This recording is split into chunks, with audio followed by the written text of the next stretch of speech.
Master, you heard the story of the student who copied his friend in an exam and even copied his friend's name.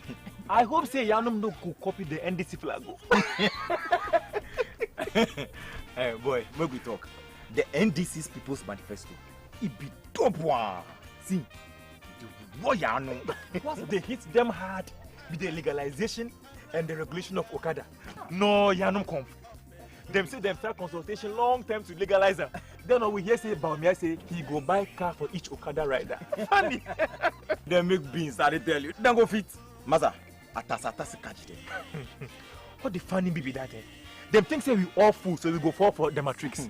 So them start they cut short for projects left and right. Ghanaians be smarter than that. Them go lose bad. See, bro, you know say me as a day, me now they do my hustles 1 and 2, they get money, they take settle my school fees.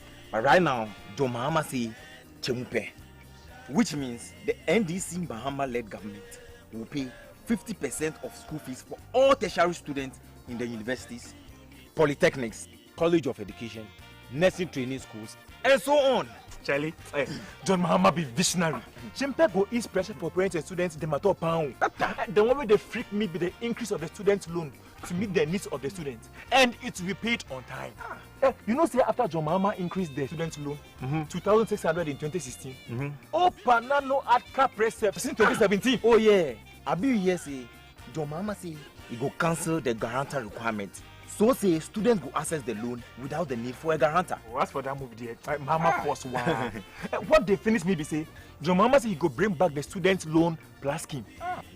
This scheme will allow students to get admission to tertiary schools to apply for loan even before them go school. Charlie, John Mahama do all. This trip, I go be free from hustling to pay my school fees. I go have time to study brutal and top my class. Any challenger? No challenger. Why settle for the photocopy? Go for the original. My guy, what you say? Sempe! Vote John Mahama and NDC for jobs and prosperity for all.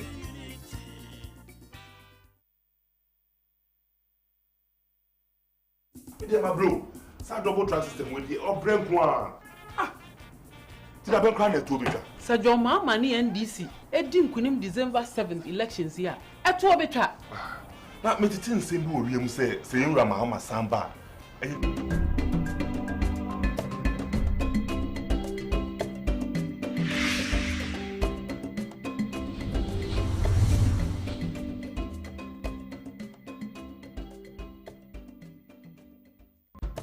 Right, so we are back. Thank you very much for choosing Pan-African Television. My name again is Kwame Owusu Danso.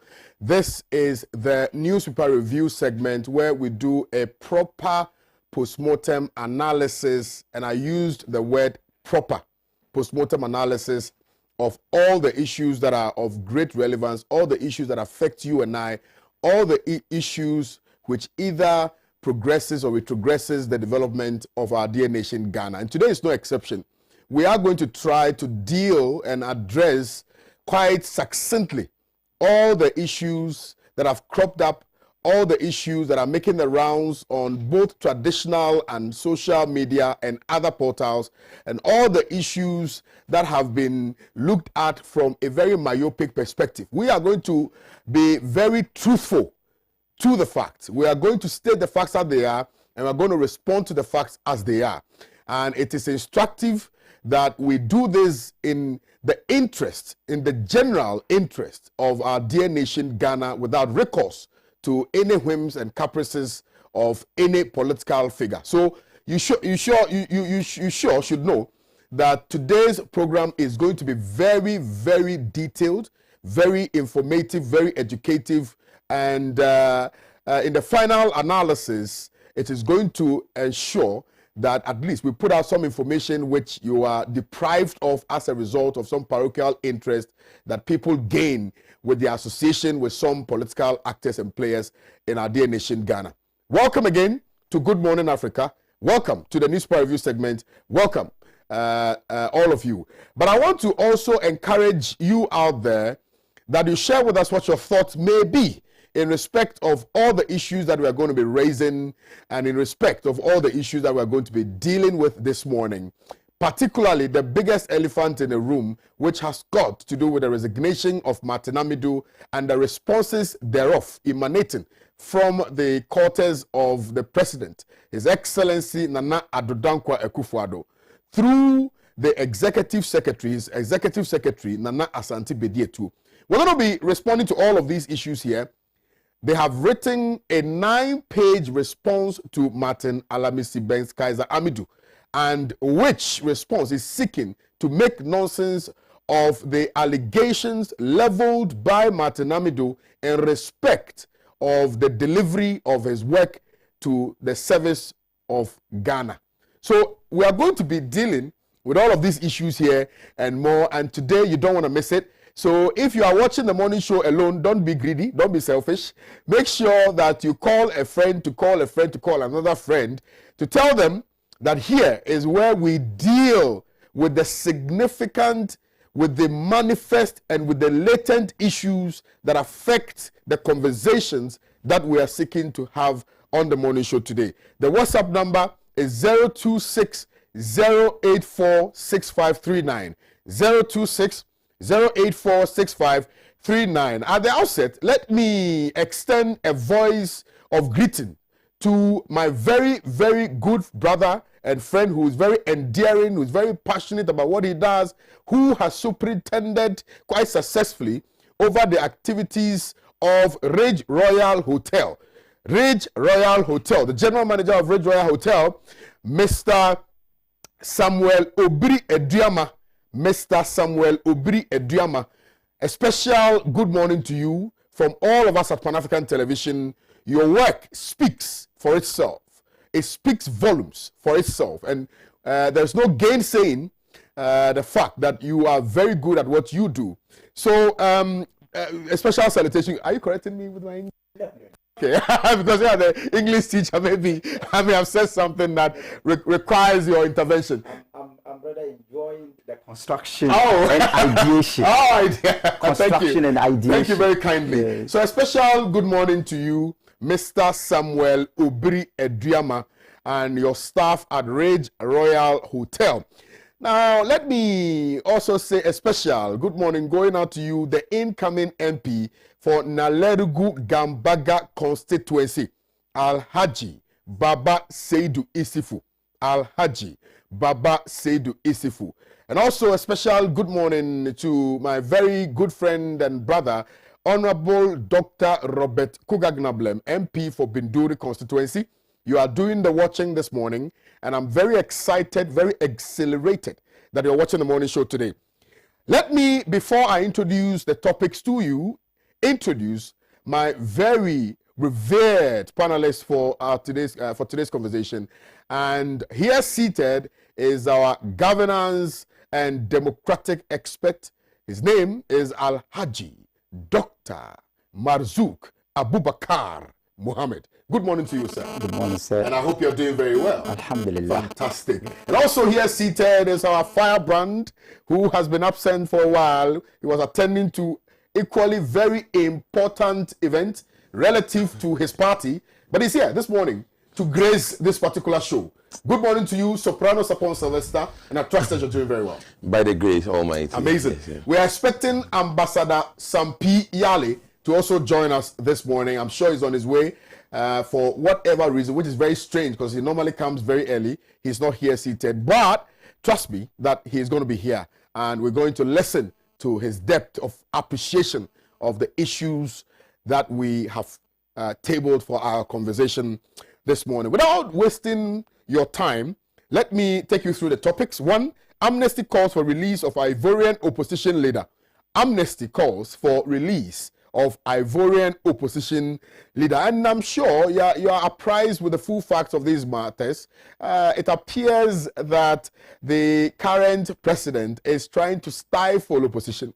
And indeed, people from all walks of life across the length and breadth of Ivory Coast have been very defiant of the president's position in respect of maiming, if you will, and in respect of preventing opposition from also making their political voices heard in respect of the democratic experiment of the people of Ivory Coast. And the elections have been characterized by disagreements, by divisions, and by the fact that, you know, it has not been democratic after all. So we're going to be delving into this matter here this morning. It is very instructive that we touch on an African story. Also, Rawlings, what CIA's confidential report said about his regime. May his gentle soul find peace in the bosom of our dear Alha. And so what has the CIA been saying about him and his regime? We are going to touch on that briefly. Let him go. MPP urges Akufo-Addo to quickly find Amidu's successor. And we will marry this particular issue because there's a symbiotic relationship between the third and the fourth stories. Which says Amidu's resignation daring indicts Akufo-Addo's presidency. Franklin Kujo is saying that. But what is more instructive and what is more central to the conversation is the response from government relative to the resignation issued by Martin Benz Kaiser Amidu. And we are definitely going to read that particular response from government, and we will scrutinize this response, whether it finds expression in the level of allegations, in the allegations, I beg your pardon, leveled against President Akufo-Addo in respect of the Ejapa transaction, whether or not this particular response addresses the infantile concerns raised by Martin Amidu in his resignation letter. So it's very instructive. Listen to me closely, because Martin Amidu outlined a plethora of reasons for which reason he decided not to further, occupy the position of the special prosecutor. We are going to read his letter, and we're going to read a response from government, whether or not it addresses the roots of the issues raised by Martin Amidu. So this morning is going to be very, very, very, very exciting here. Good morning again to you, my wonderful panelists. And I want to thank you sincerely for gracing the morning show this morning. Now let's quickly kickstart the conversation from an African perspective, because we are enjoined by reason of the fact that we find ourselves on the continent of Africa. And what affects one country affects the other. We are interconnected.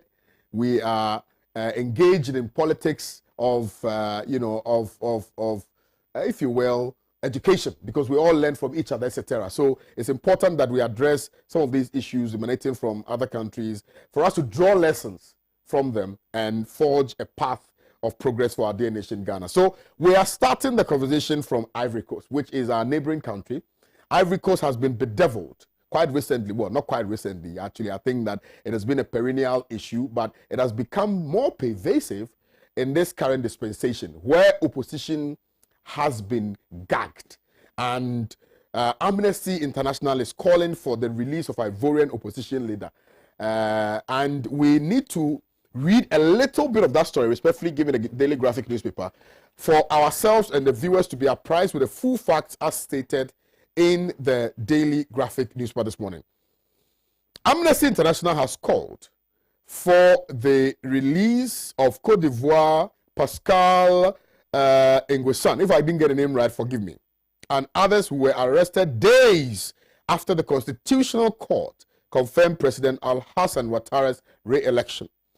Now, Mr. Nguessan is facing charges of terrorism, sedition, after rejecting President Watara's election win for a third term and announcing the establishment of a parallel government.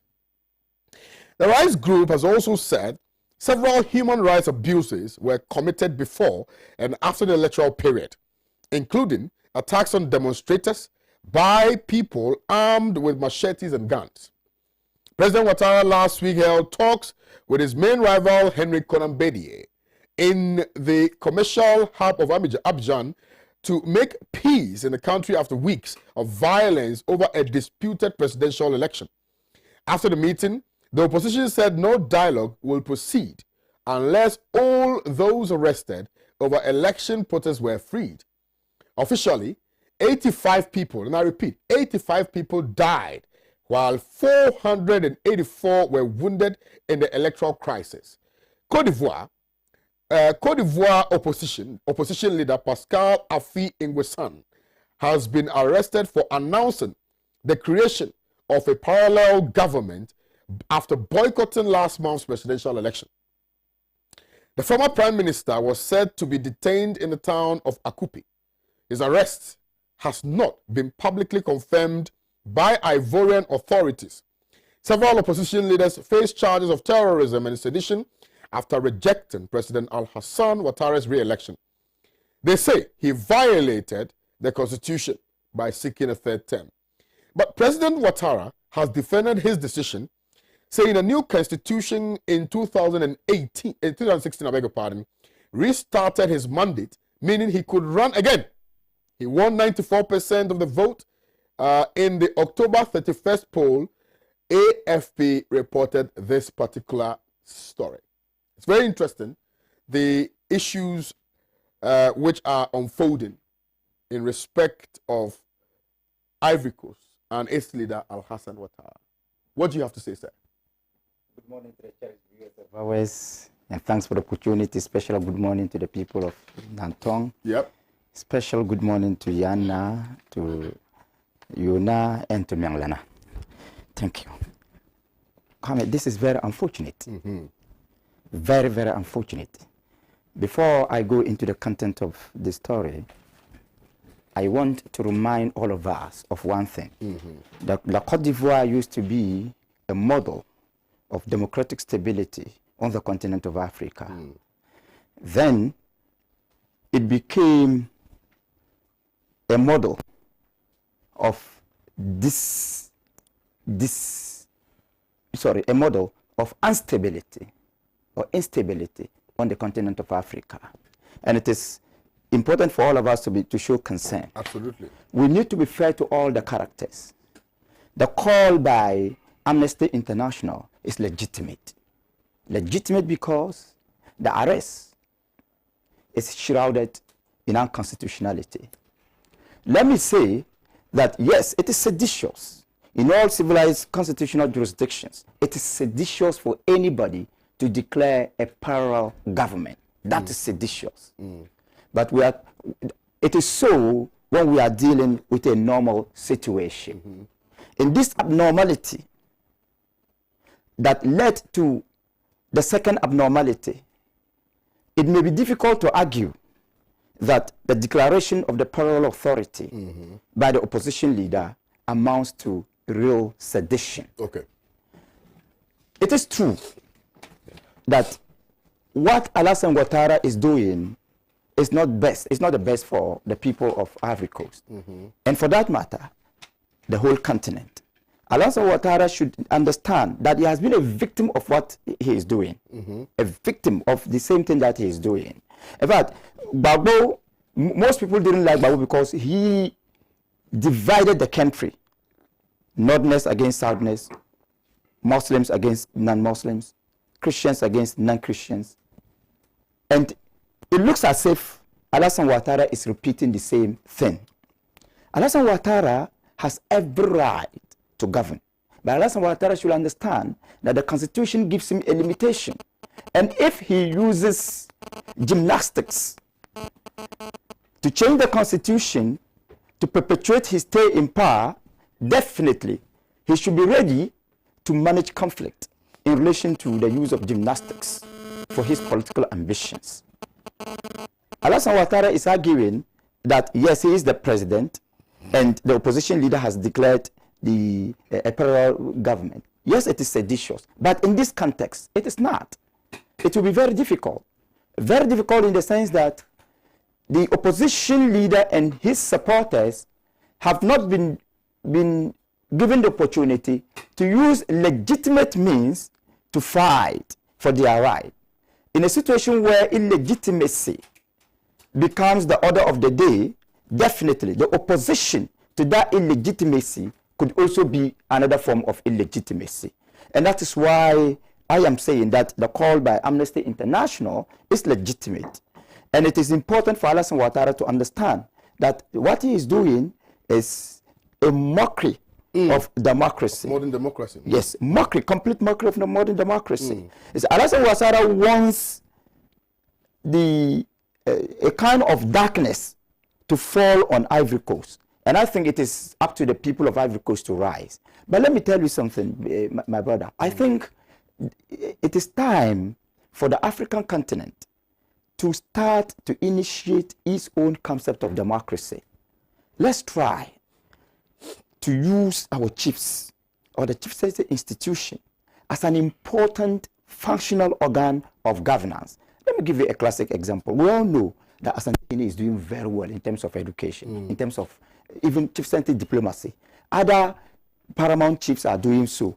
Look at the contribution of Togbe Afedi, even to the economic development of this country.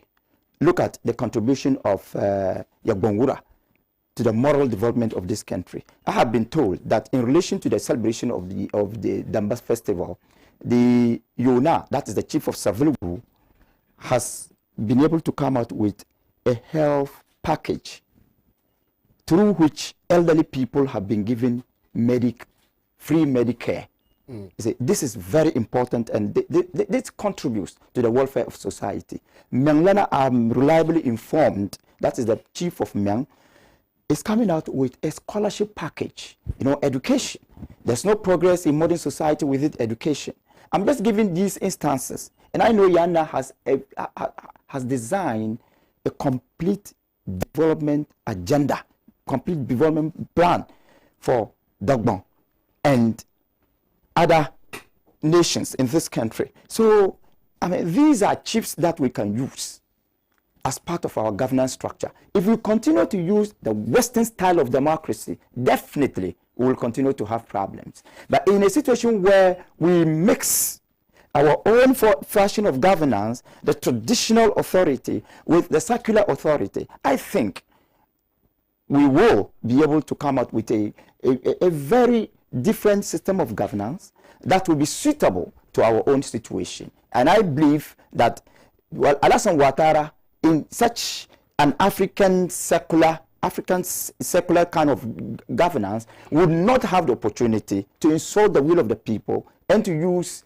data, use statistical gymnastics to subvert and undermine the will of the people. It is up to the people of Ivory Coast to rise. But Ivory Coast alone cannot do it. African leaders must come in. African traditional authorities must speak. And if the issue goes beyond the African continent, then the United Nations should also speak. Very well. Thank you very much, Dr. Mazo. Let's now hear from you, Soprano. Thank you very much, and good morning to all listeners. And indeed, I would also like to add to Dr. Mazouk's, closing, sentence, and say that indeed, Doc, I believe that the international organizations, the UN, must come in early.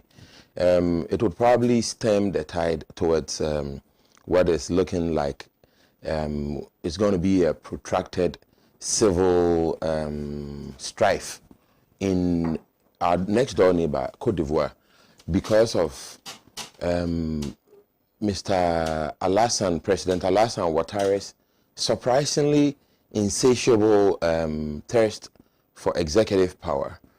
And Alhaji, Doctor, I cannot but feel very sad for the Ivorian state because of the actions of President Watara, who does not seem to understand that Ivory Coast would do just fine if he was to go to heaven today, for instance. You see, and that seems to be a certain unfortunate recurring behavior of the African leader. I don't know if it is some type of psychosis, a certain illness that descends upon the African leader as he approaches the end of his original tenure. It keeps occurring.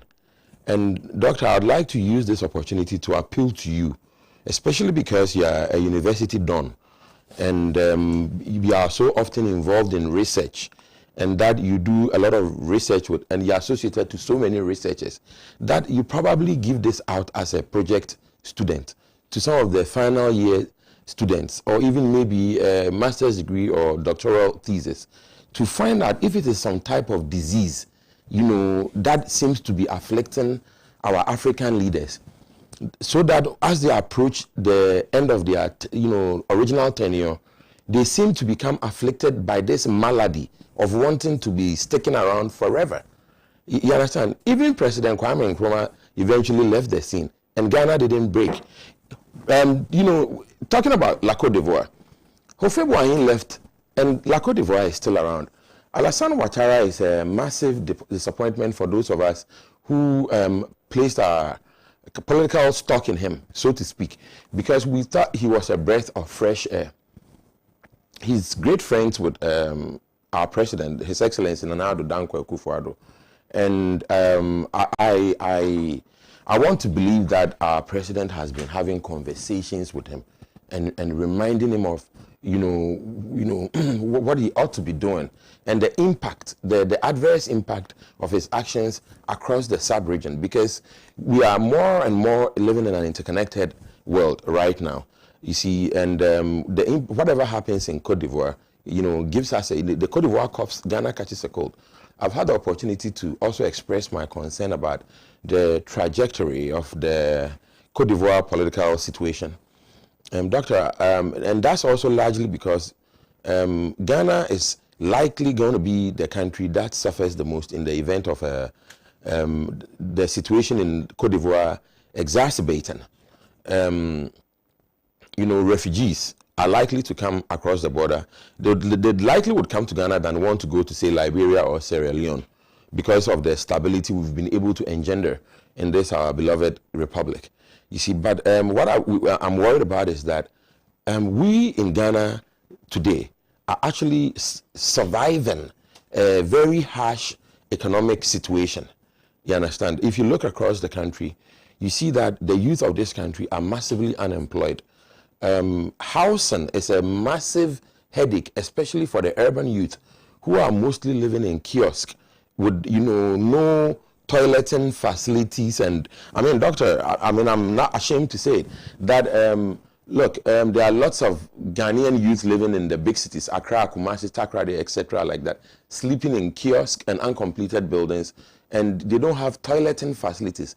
And this is really worrisome, because a lot of them actually go to toilet in a polythene bag in their room, and then they go and throw it out, and it causes cholera and other infections for the rest of us. And it's a nasty thing to talk about. But in the year 2020, going to 2021, these are some of the challenges facing urban youth in Ghana. You understand? So just by the way, what I'm saying here is that in the event that there's a rush of Ivorian refugees into Ghana, what is likely to happen is that they are coming to share our meager resources with us. Not that we are wicked people. We will share if they eventually come. But we wish they don't come. Because Côte d'Ivoire it's a food basket of a nation. You understand? They have bigger and better products than us because of the rainfall patterns in Côte d'Ivoire, which are more like the rainfall patterns of Western region. They have the true tropical forest. So we are really worried, because last time around, when we had a refugee crisis and from Liberia, the Liberia war situation, you see, what happened was that the refugees come into Ghana, and the government of Ghana and other bodies are compelled to house them, and provide reasonable accommodation. But the reality, doctor, is that the accommodation we give to refugees is superior to the accommodation we give to Ghanaian youth, the citizens of this country. So we are concerned, and we just want our Ivorian brothers, because we know they listen to Pan-African TV, it reaches them, to be very careful about their situation and proceed, with caution, because we will not accept in Ghana a situation whereby refugees come to Ghana and they come and get a better lifestyle than the citizens. You understand? That's why we want everybody to be careful about the way they handle situations in this country. And whilst we are talking about the Ivory Coast, I think we might as well talk about Ghana, especially in the light of our upcoming election. My fellow Ghanaians, if we lose our guard and for some reason we follow some particular politician and we put this country in chaos, well, even Ghana, we are suffering, and Ghana is supposed to be a bright light in West Africa. You understand? We might have to go to Niger. So we should be, and I'm just saying here that President Alassane Ouattara has been a big disappointment. So what is he going to do? So he says, I read the story, and Alassane Ouattara is saying, well, the constitution was reconfigured. So he just finished this. That's why he said gymnastics. you know what I'm saying, political gymnastics that is going to land him on his head if he continues down this route. So I think, Doctor, all men of goodwill at this point, you know, especially at the presidential levels across the continent, should seek to put pressure on President Watara, and, you know, so that he allows the progress of the Côte d'Ivoire, to flow like a river, you know, so that the fortunes of Côte d'Ivoire and its neighbors, and indeed the humanity on this planet would be, you know, the advancement of you know, all of us would be achieved. Because the current situation from Mr. Watara, it continues to throw a poor light on Africa. You see, around the world, people look at us and say, look at those Africans. You understand? In this age of social media. And when you look at the story, you see that, Doctor, the Ivorian citizens are not sitting still. The same situation occurred when, you know, the authorities tried to use some sort of adverse means to control the situation in, to suppress protest in Nigeria. You understand? Vis-a-vis the SARS movement. You understand? Even in the so-called cradle of democracy, the United States, look at what has happened to President Trump.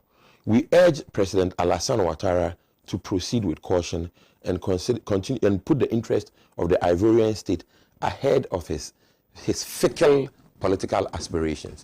Thank you very much. Thank you very, very much. Well, if you just joined us, you're watching the Newspaper Review segment on Pan-African Television with me, Kwame Owusu. So we've just dispensed off with the African story, which has got to do with Ivory Coast, and I think that my panelists have succinctly put forward their arguments in respect of what ought to be done in Ivory Coast. Now, we're coming back to our dear nation, Ghana, but before then, let me remind you again that the WhatsApp number is active. It's 0260846539, 0260846539, and we're also streaming live on Facebook, facebook.com/Pan-African Television, so you can as well share with us what your thoughts are.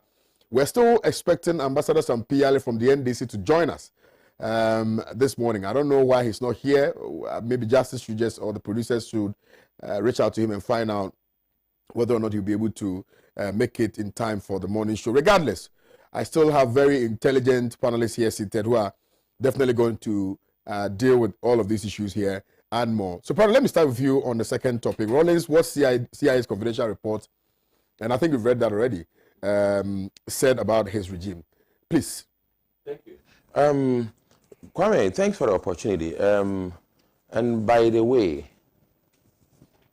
it's unfortunate that in the insight, the documents from the CIA itself probably is too small. You know, the appearance in the paper. So I mean the text. The text on the document reproduced in the newspaper itself. However, the gist of it is that President Rawlings, it appears from the CIA reports, you know, which was compiled in 1982,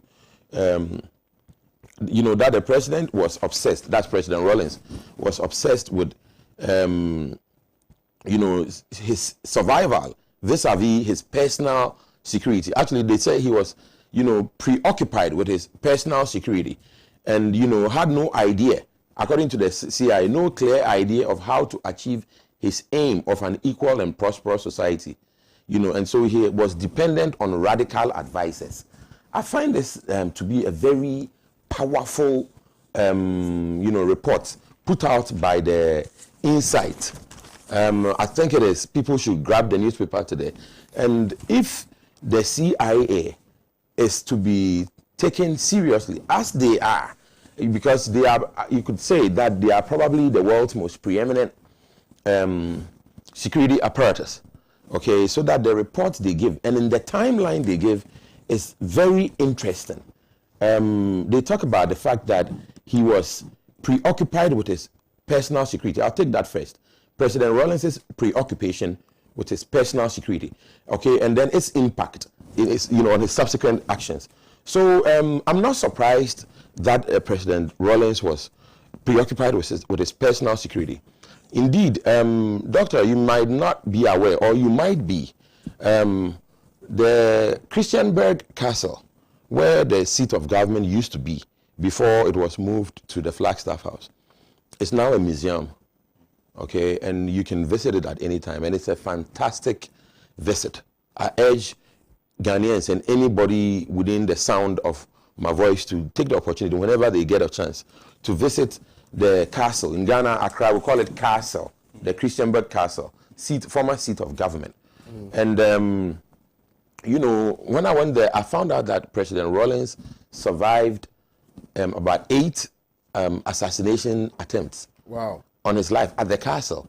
And indeed, to the extent that his office, his personal office, was positioned in the battlements of the castle, okay, so that it was isolated in a fortified area. You know, when you look at a castle, they've got a place you can stand, like a balcony at the top of the castle, at a certain strategic location, to the extent that if you were in that office, because the tour, you know, when the museum curator takes you on a tour, you know, the guide takes you to his office, and you know, you get into the office, you can even stand behind the desk where President Rawlings used to sit, and you see that he had a strategic view of all approaches to the castle.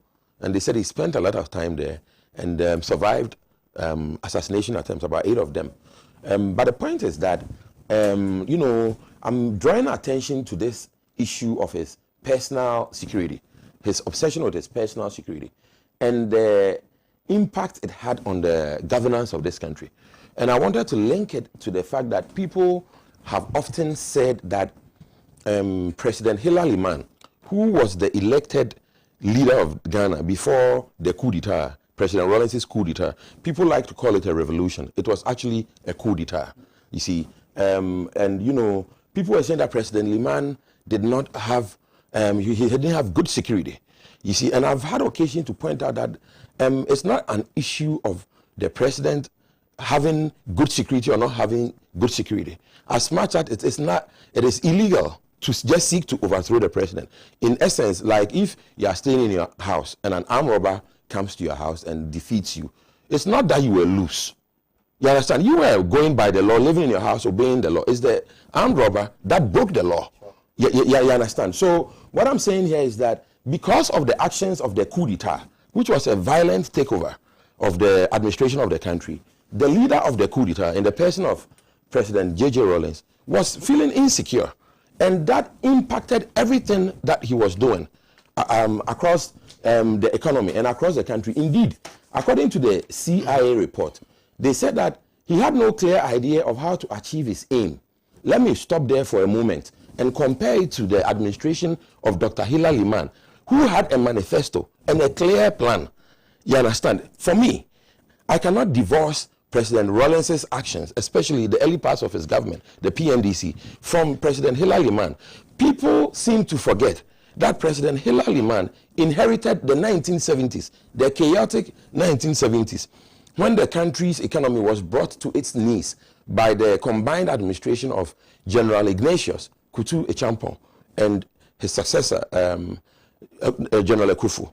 You understand? In an era where the leader of the country refused to pay our debts, and you know, Ghana's credibility on the financial markets internationally was underwater, so to speak. You know, everything was in tatters. People say that people were lining up for commodities. That wasn't the making of President Hillary Liman. He inherited those things, and even barely before he was well seated, the coup d'etat occurred.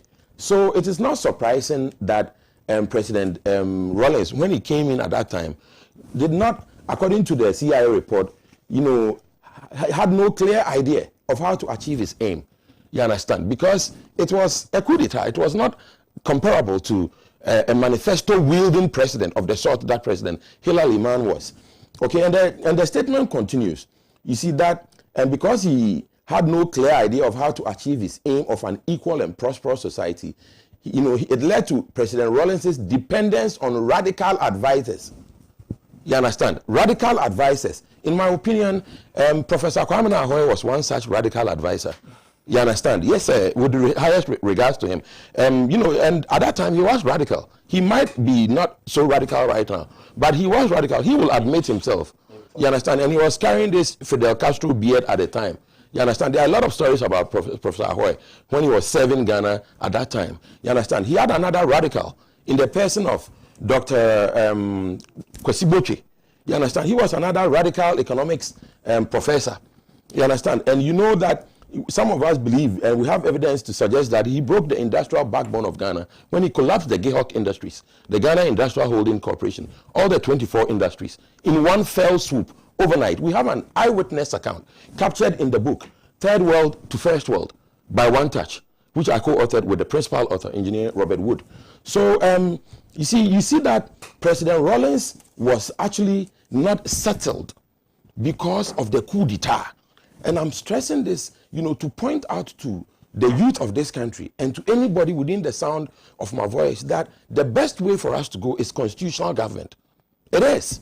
You understand? There's no way that you can come and do a coup d'etat and have peace of mind to govern the way, you should. Remember, the entertainment industry, one of the reasons why Nigeria and their movie industry, Nollywood, is superior and ahead of Kumawood or Ghana's movie industry is because of the instability of the early parts of the PNDC.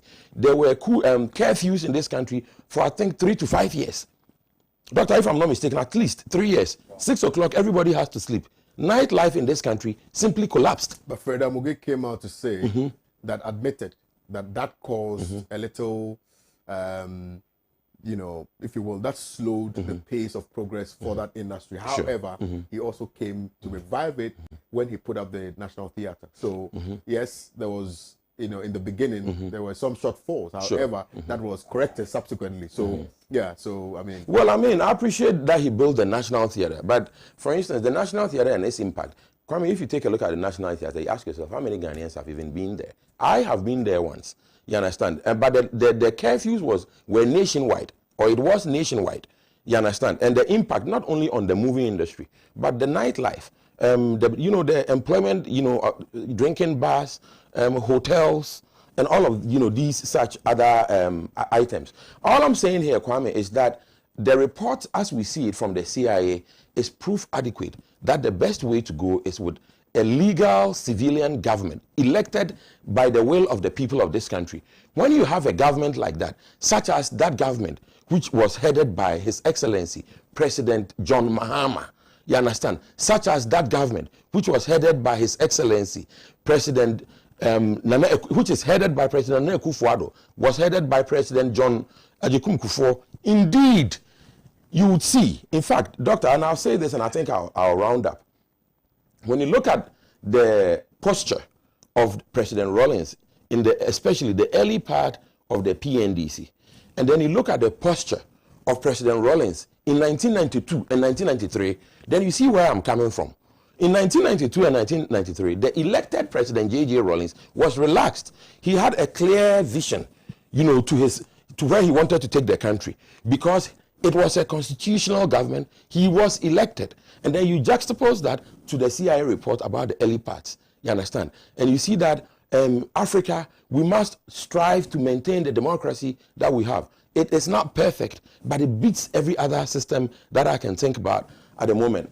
So, Kwame, I think this is where I'd like to, kind of bring my story to an end, except just to add that that atmosphere of instability and confusion that prevailed because the government was not, emanating from the will of the people is what led to Dr. Kwesi Botwe's draconian structural adjustment program and economic recovery program 1 and 2, all of which devastated the economy. At one point in Ghana, Uncle Pratt, Kwesi Pratt was saying it, because of Dr. Kwesi Botwe, about 300,000 Ghanaians got unemployed within 1 month.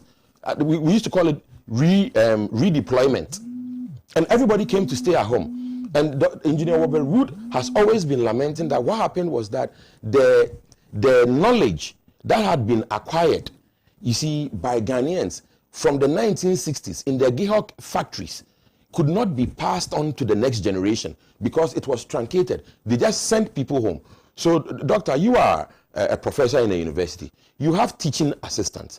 And the reason for the teaching assistant is for them to understudy professionals like yourself so that you show them the ropes. You understand? You groom them. You understand? So Ghana has lost more than 50 years of accumulated knowledge because of the actions of Dr. Kwesi Botwe vis-a-vis closing down the industries from the CPP era. You understand? And we are saying that these actions could never have occurred if there existed a parliament, because they would have vetted Dr. Kwesi Botwe's actions. You understand? And this would never have occurred. But because we had a coup d'etat, a Ghanaian like Dr. Kwesi Botwe was able to slip through with the devastation that has brought Ghana to its knees right now. So this is a very important lesson that we should all study closely. I urge Ghanaians today to go and buy the Insight. It is a powerful advocate newspaper, and the report today is a must-have. Kwame, I'm going to keep this newspaper. Right, thank you. It's for you today. Thanks. Doc, let's hear from you. Thank you. Yes, I have no reason to doubt the credibility of the CIA. Yes, and I agree with my brother, my CPP activist, my father's party, CPP is my father's party. Just by the way, if I could just interrupt, today is an opportunity for you to join the CPP. We'll come back. We'll come back to that. Thank you, Mr. Host. Yes, so, you see, but then, there is an element of disagreement with the CIA, respectfully. Mm-hmm. It is a very credible intelligence institution at the global level. It is true that Rawlings was preoccupied with his personal security. And we don't need any expert to tell us so, because of the way he came to power. He came through the gun, and therefore expected other people to eliminate him and come through the same gun. So it is not for CIA to tell us why Rawlings was preoccupied with his personal security. Again, the kind of assassination attempts he survived, or assassination efforts he survived. I'll tell you why attempts is not right here. It's a matter of language. Let's discuss this one. He survived those assassination efforts. And those efforts rekindled his ambition to protect himself. But remember, his personal security was a direct benefit of the national security. We cannot delink the two. That Rawlings was alive and could be in power and direct affairs was good for the state of the Republic, for the Republic of Ghana. Because if he hadn't been safe, Ghana wouldn't have been safe. Look at the coup, the way the coup took place. But before I go ahead, let me condemn the coup. I appreciate that. Yes, yeah, of course. There's no military intervention against a constitutional regime that should be celebrated. No, not at all. It was a useless coup. It was unconstitutional. It was unacceptable. And we should take that opportunity to reaffirm our commitment to constitutional order. We should make a declaration in this country that never should we allow democracy or this nation to go back to the dark ages when the mere recruit wielded the power of life and death. When the barracks was a headquarters of torture and murder, and when the military uniform was a source of intimidation, yes, and brutality. We should not agree.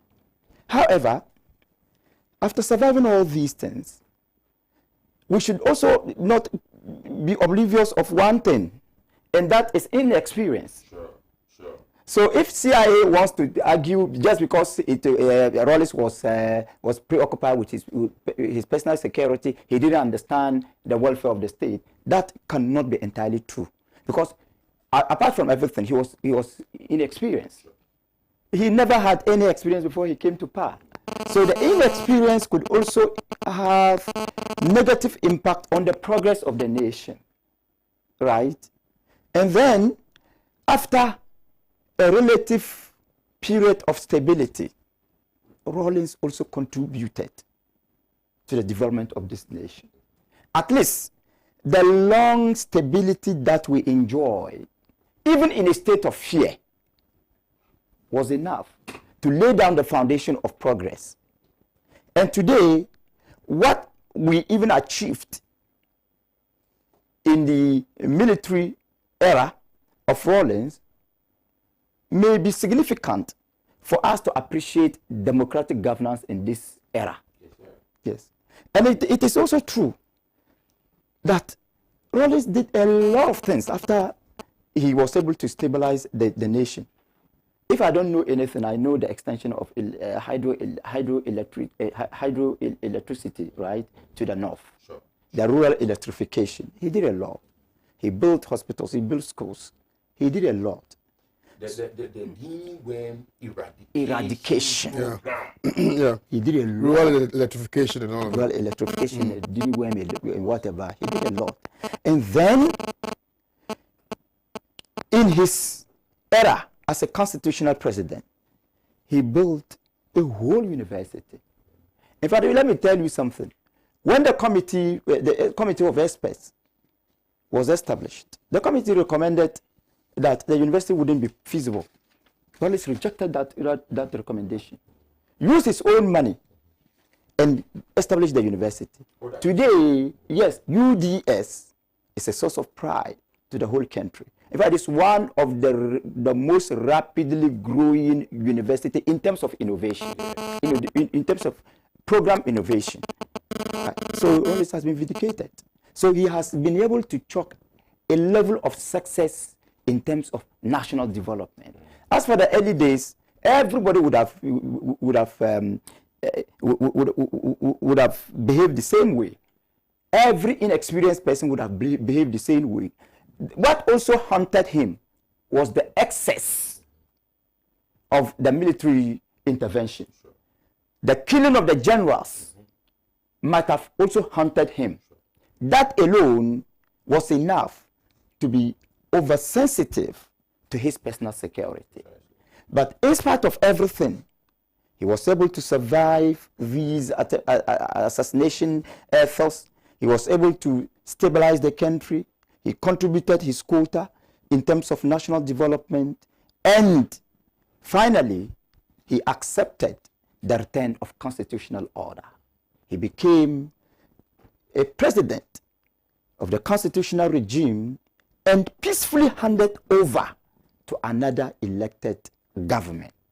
That we must be proud of Rawlings. For that we must pray for him. For that, I think, may Allah send him to his ancestors. May he find peace with his ancestors. Thank you. Right, so you are still watching the Newspaper Review segment on Pan-African Television. My name again is Kwame Owusu, and I'm here with Dr. Marzouk Abubakar Mohammed and Soprano Sapon Sylvester. At this moment, I'm not sure Ambassador Sampiale will be able to make it. I don't know why, because we had an extensive conversation, and he, accepted to be here this morning. But we're still having our conversation in the studios, and I want to invite the viewers to also share with us what their thoughts are on the issues that we've tabled for our conversation this morning. Now, having dispensed off with what the CIA has been saying about former President Jerry John Rawlings, may his soul find peace in the bosom of the Lord, it is now important to open the Pandora's box and deal with the biggest elephant in the room, which has got to do with the resignation of Martin Alamisi Benskaiser Amidu. And before we discuss the issue, I think it's important to put some facts out for the purposes of having an unbiased and very extensive conversation about this particular issue. And just to be apprised with full facts. So the appointment of Martin Amidu, the special prosecutor, was appointed and sworn in by the President Nana Addo Dankwa Akufo-Addo on February the 23rd, 2018.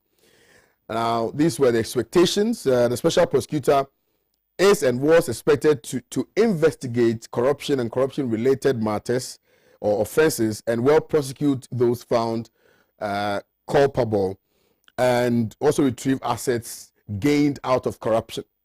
He promised to fight this canker without fear or favor, and that is given credence by his statement when he was before the Public Appointment Committee in Parliament.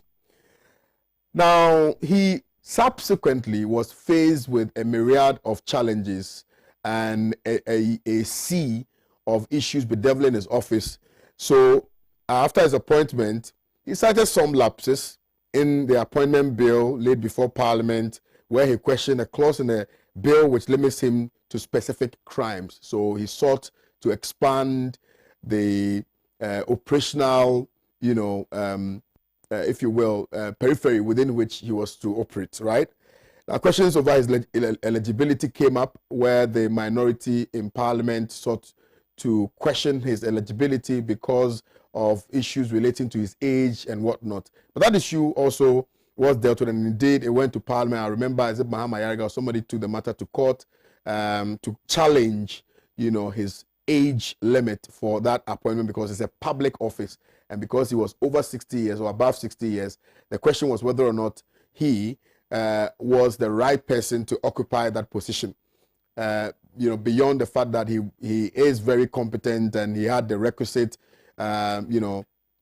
integrity, if you will, to superintend over that particular office. Now, challenges he faced. Special Prosecutor Martin Amidu in 2018 began his complaints, and he complained bitterly about how some critical ministries and agencies refused to produce public records on demand to aid the office in critical investigations regarding issues of corruption in the Akufo-Addo government. Now, the Special Prosecutor also lamented over lack of resources to facilitate a smooth execution of his duty. He also expressed worry over working with an understaffed office. Now, observations: the Special Prosecutor cited non-payment of emolument. He also raised concerns over undue political influence. The Special Prosecutor cried foul over government's stance on Ejapa royalties deal. So these are just snapshots or snippets of the bigger issue that we are going to address today on the morning show.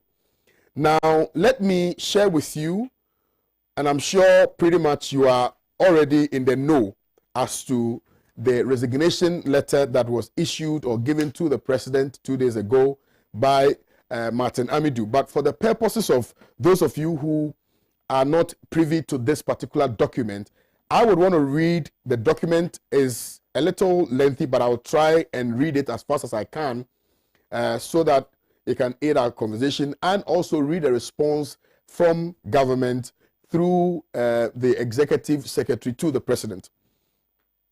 The letter is dated the 16th of November 2020, and it's the heading, I beg your pardon, says resignation of appointment as special prosecutor. This is Office of the Special Prosecutor, Yantrabi Road, Laboni, PO Box M60 Accra. Telephone number is not stated. The reference is OSP/2/AM/14. All right. Now it says, kindly refer your excellency to your letter dated with reference number OPS 101/1 volume VOL or volume 5/20/88 dated the 30th of January 2020 and hand delivered to me in person on 5th February 2020, formally offering me appointment as the special prosecutor. I refer to my letter dated 17th of February 2020, accepting your excellency's offer of appointment as a special prosecutor made in your said letter. The purpose of this letter is to convey to your excellency, Mr. President of the Republic, that pursuant to section 13(8) and 10 of the Office of the Special Prosecutor, Act 2017, Act 959, and Article 1453 of the 1992 Constitution, I am resigning my position as a special prosecutor with immediate effect to enable your excellency to take steps to appoint a replacement to that position as required by law.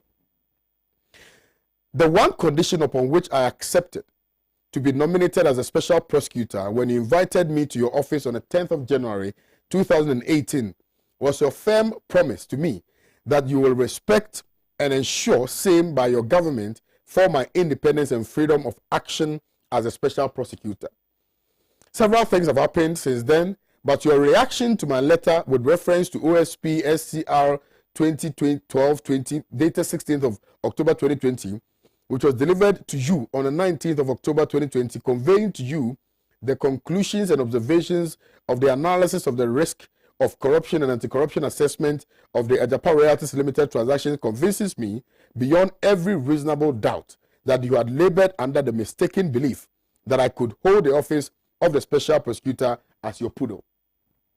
Further states, after receiving my letter under reference on 19th of October 2020, you ordered your chief of staff on the 20th of October 2020 to deliver an urgent message personally to me the same day. When she could not reach me on phone, she decided to invite me in writing. In her letter with reference number OPCOS 015, dated the 20th of October 2020, stating, quote, I have been directed by His Excellency the President of the Republic to deliver an urgent message personally to you today, the 20th of October 2020. I'm looking forward to seeing you as requested, unquote. I received the Chief of Staff's letter the next morning, 21st of October 2020, and reported to her office as requested. The message she delivered to me was that you had instructed that I was not to do anything about my report on the Ajapa Royalties transaction until I had met you on Friday, the 23rd of October 2020. You were away in the Volta region when I met the Chief of Staff. I met Your Excellency in your office in the afternoon of 23rd of October 2020, and I underscored the fact that my letter dated the 16th of October 2020 to you was sent out of necessary courtesy of prior information to your office as President of the Republic of Ghana and the Commander-in-Chief responsible for national security.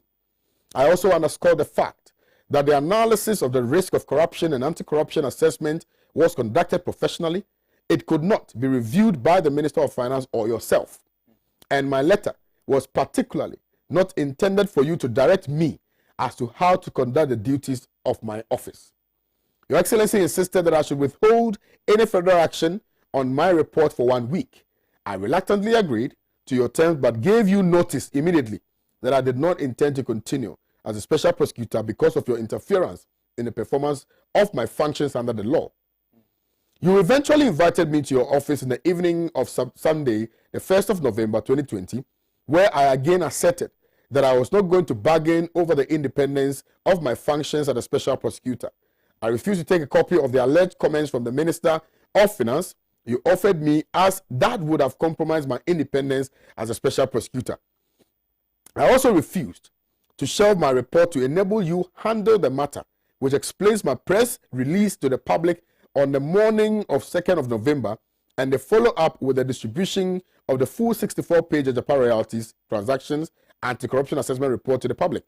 Unbeknown to you that I had published the full 64-page report to the public, you caused a press statement to be made based on my letter dated the 16th of October 2020 to you, under reference which sought to politicize and downplay the seriousness of the professional analysis of the risk of corruption and anti-corruption assessment reported by my office. It thus became abundantly clear to me that I cannot continue under your government as a special prosecutor because we disagree on the non-partisan independence of the special prosecutor in the performance of the functions of my office in preventing and fighting corruption and corruption-related offenses.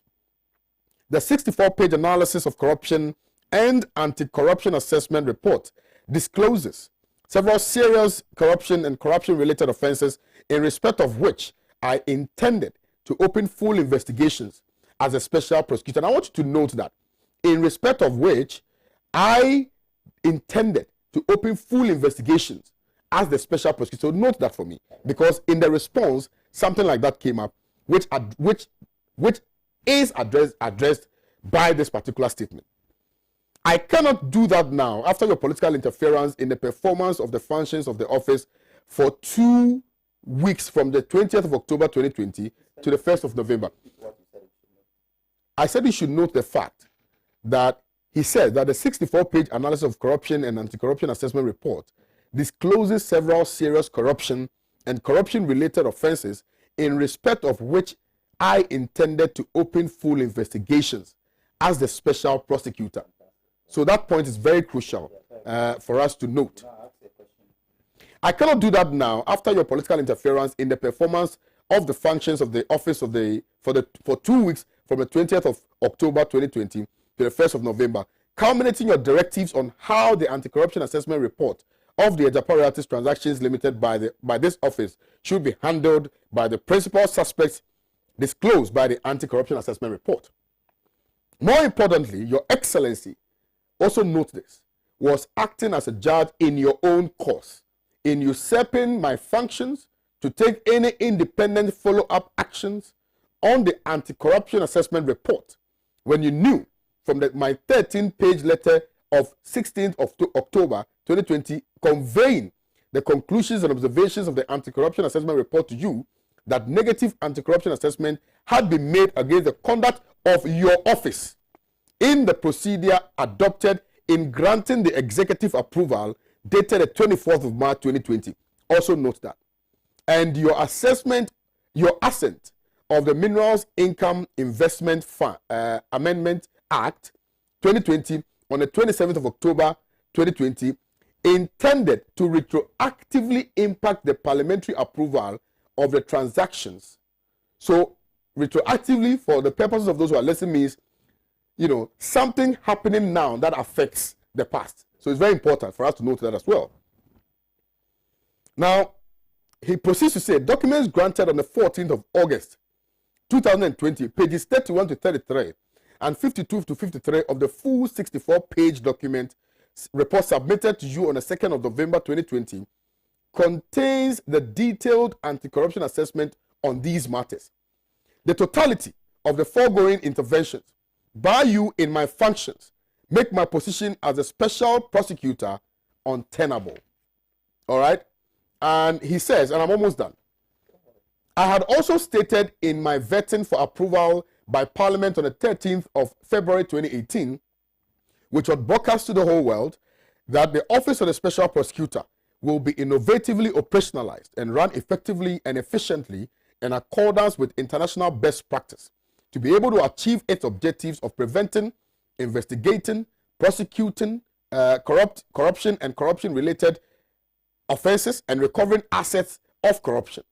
Unfortunately, by July 2020, I had not been able to have an office staffed by independently recruited and impartial staff operating within a credible institutional culture of anti-corruption to achieve the mandate of the office.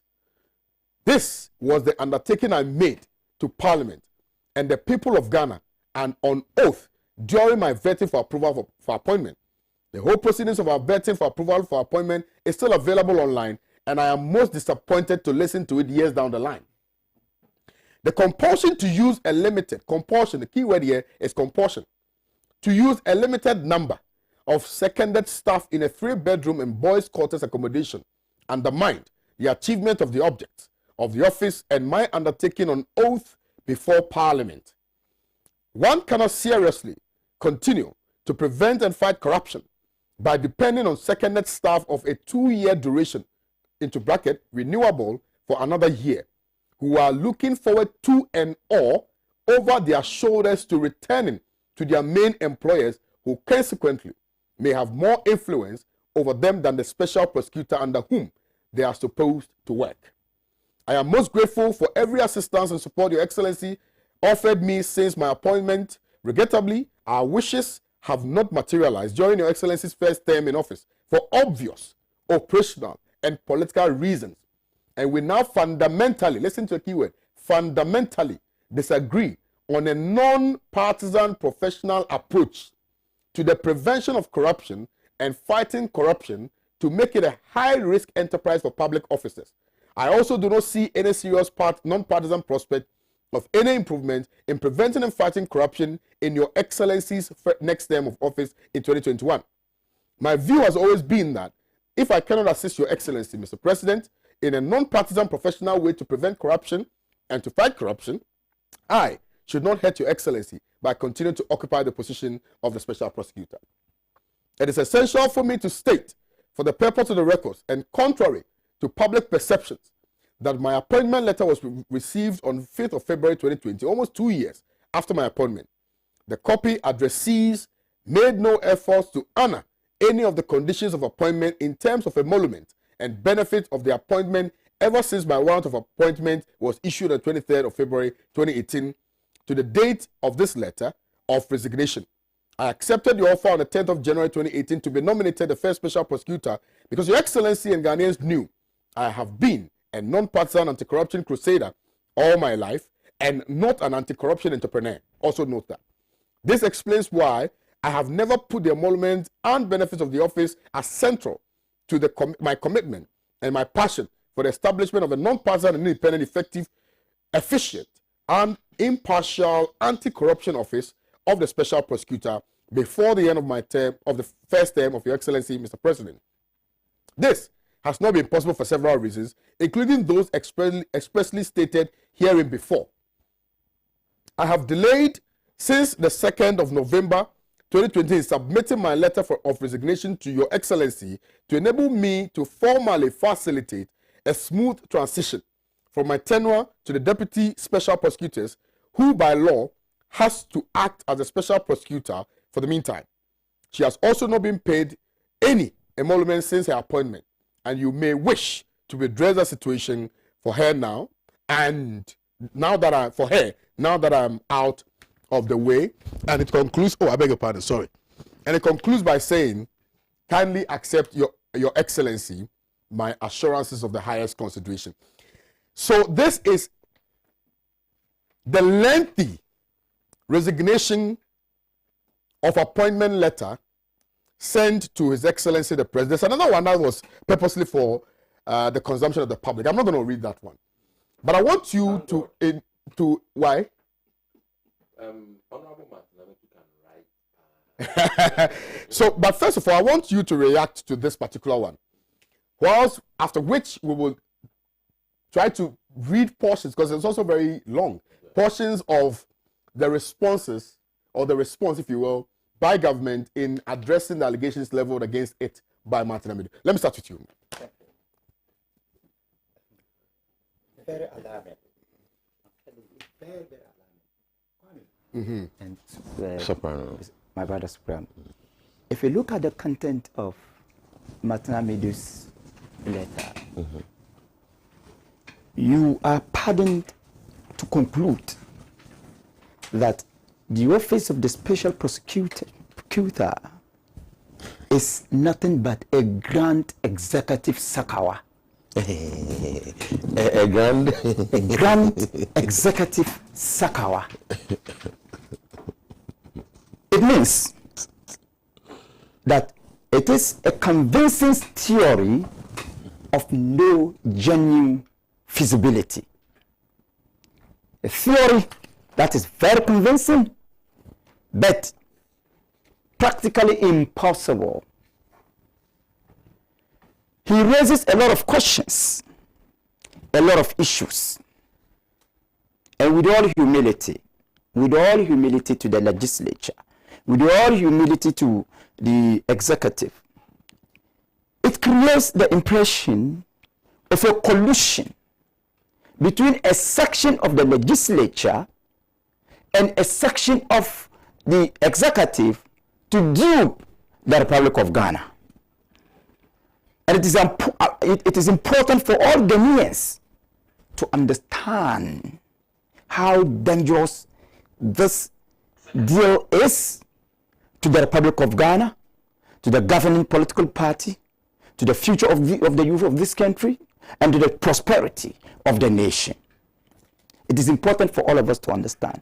Martin Amidu makes it clear that basic resources meant to advance his performance were not available.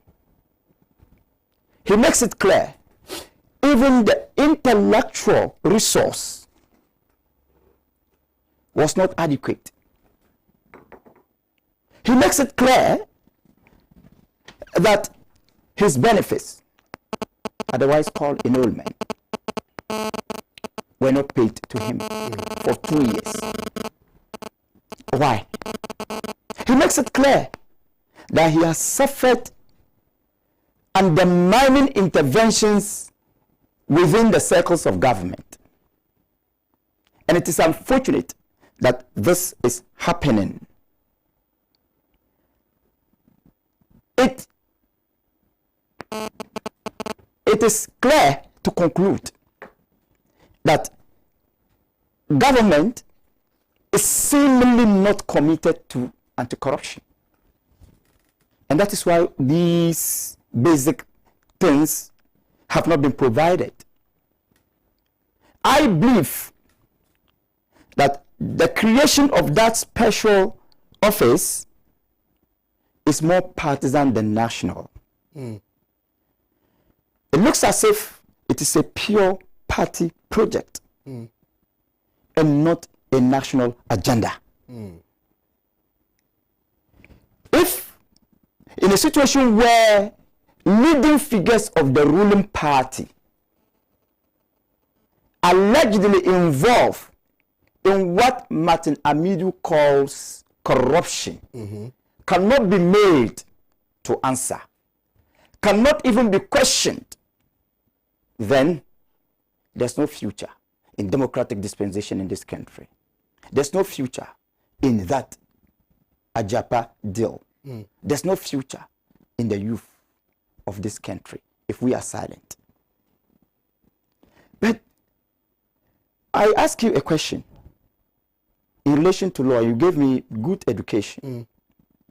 By law, Martin Amidu, before his resignation, had what you, the lawyers, call prosecutorial jurisdiction, right? Yeah. The power to prosecute. Absolutely. And this is a place where I'm not happy with Martin Amidu's resignation. Forget about party boys and even opposition elements who may make a huge political exploration out of it or exploitation out of it. Forget about them. I am not a politician, and I look at it from the nationalistic point of view. I'm not happy because I think Martin Amidu still had the power to prosecute those people. He should have stayed, and he should have made public all the challenges encountered during the prosecution. That would have endeared him more popularity. But what he has done, to me, seems to be a defeatist stand. And I am not happy about that. Because many people, including Mohamed Marzouk, are of the view that Martin Amidu remains the only hope of anti-corruption in this regime. And if he goes, then it becomes unfortunate. Again, we are in an era of competition, very close to the election. Supporters of the ruling party may not see the dangers, the consequences, the disastrous consequences of the action. They may mount political platforms and castigate Martin Amidu. They may come out with all kinds of spin doctrine. They may do everything, but they should not forget that Wyomization largely contributed to the fall of NDC. And if Wyoming saga had a role in the fall of NDC, Martin Amidu's frustration leading to his resignation and disastrous disclosures may also affect the electoral fortunes of the ruling party. That is not my wish, but I take this as an opportunity to advise the government to allow this issue to be addressed within the context of the law, within the context of rationality, within the context of objectivity, within the context of nationality. The president and the government should not allow party boys and other political figures in his party and in other parties to make it a matter of partisan discussion. That will be disastrous. That will not be in the interest of his own political party. That will even contribute to the polarization of political discourse in this country. So I think that no one should celebrate it. And I'm not happy that Martin Amidu has resigned. I believe Martin Amidu should have stayed to fight till the end of the regime. Let's look at some of the issues that he raised. Yes. Because clearly, if you are given a certain position, yes, which position requires you to independently operate and act in the general interest of the people, yes, and somebody seeks to usurp that authority by interfering in what you are supposed to do, sure, don't you think it's enough grounds? Because you are dealing with an executive power. Yes, you can be independent, but because of the kind of political system we operate, the president or the executive largely, has bigger powers to be able to curtail, or if you will, prevent you from advancing whatever course it is that you want to advance. So, is it not a genuine concern to raise, which will inform somebody's decision to want to get out of that position? I know. Because the interference is very crucial. Sure. Yeah. Sure, I know. That's what I'm saying. Yeah, yes, but I mean, you're saying that he should have stayed. Yes. Let me how do you stay to fight when all odds are against you? Yes, when you don't even have what it takes? Because, monetary allocations and budgetary allocations are done by, the executive, of course, because the finance ministry and all that are under it. So they are done by these institutions. Sure. And over the period, he complained about the fact that he was not even getting, the people to work with. Yes. He didn't have an office to operate from. Yes. He had genuine challenges, which were confronting. Which I have even absolutely. Yes, which you have mentioned. Yeah. So I mean, if your progress is hindered by some of these things, then it stands to reason that the next line of action that will be in the interest and to, maintain that little credibility that you have is to just walk out. Yes. That is an alternative. Yeah. But I'm saying, looking at the nature of Martin Amidu, I know him very well. He's a fighter. Let me do comparative analysis here. Kwame, I hope you are listening. I'm listening. Look at the Melevu issue, right? The Melevu wanted to stay, to continue to expose the rot, but he was kicked away. Right. Martin Amidu had that opportunity to continue to stay, right? To expose the rot, to expose the interference. Today, you and I are discussing the interference because he has been able to expose it, right? If he is no longer, how do we even hear about the interference? So my point is that yes, it is his legitimate right to resign, but in the interest of the nation, he should have stayed to resist the interference, continue to make it a subject matter of public discourse, continue to expose for the two of us to have the opportunity to discuss. That will shape governance in this country. I am not questioning his right to, but I am not happy that he has activated that right now. He should have stayed. He should have made everybody understand what he's going through. Just as today, you and I are. For 2 years, he hasn't complained this way. Of course, he has periodically complained at a lower level. But this is the highest level that he has complained. That comes with his resignation. But I believe, from now up to the end of the regime, he should have stayed. Perhaps his stay and resistance would have even had an impact on the elections of this country. That's exactly what I am saying. I believe, yes, he has been undermined. The interference is not the best, but he should have stayed as a strong personality. I don't expect Martin Amidu to leave the scene when it is hot. I expect him to stay and fight. If I am the one, I will stay. You undermine me, I will make it public. Because it is my constitutional right to tell public. What he held the position in trust, right? For the good people of the Republic of Ghana. He didn't hold the position in his personal capacity as Martin Amidu. So he had every right to stay, resist the interference, fight through, expose the rot, expose the interference, and continue to make us understand that some people in government are more Ghanaians than others. All right, so This is Dr. Mazuk's submission in respect of Martin Amidu's resignation letter. Let me also listen to you before we come to the response from government, please. Thank you so much, Kwame. And very, very riveting stuff. Very riveting stuff. What you read, and Doctor, thank you for your response. And I cannot help but just compare the Honorable Martin Amidu's situation, in the fight against corruption in Ghana. I cannot help but compare Honorable Martin Amidu's situation to that of Honorable Domlevo. You see, and then to that of even the journalist Manasseh Azure. You see, and it seems to me that the elements that can stem the tide of corruption that is engulfed the New Patriotic Party and indeed the administration of this country, the elements that could stem that tide have all one way or the other, or are being one way or the other removed.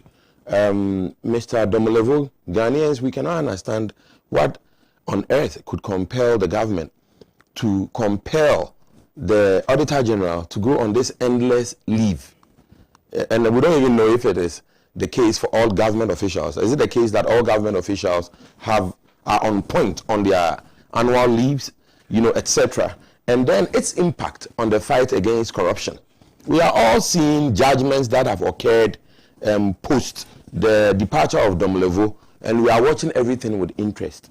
And here it is that in the tenure of the so-called human rights lawyer, the consummate humanitarian, human rights lawyer, Democrat Nana Akufo-Addo, a journalist is actually on the run for his life. And for the life of me, I cannot make the head or tail out of it. So it is quite interesting.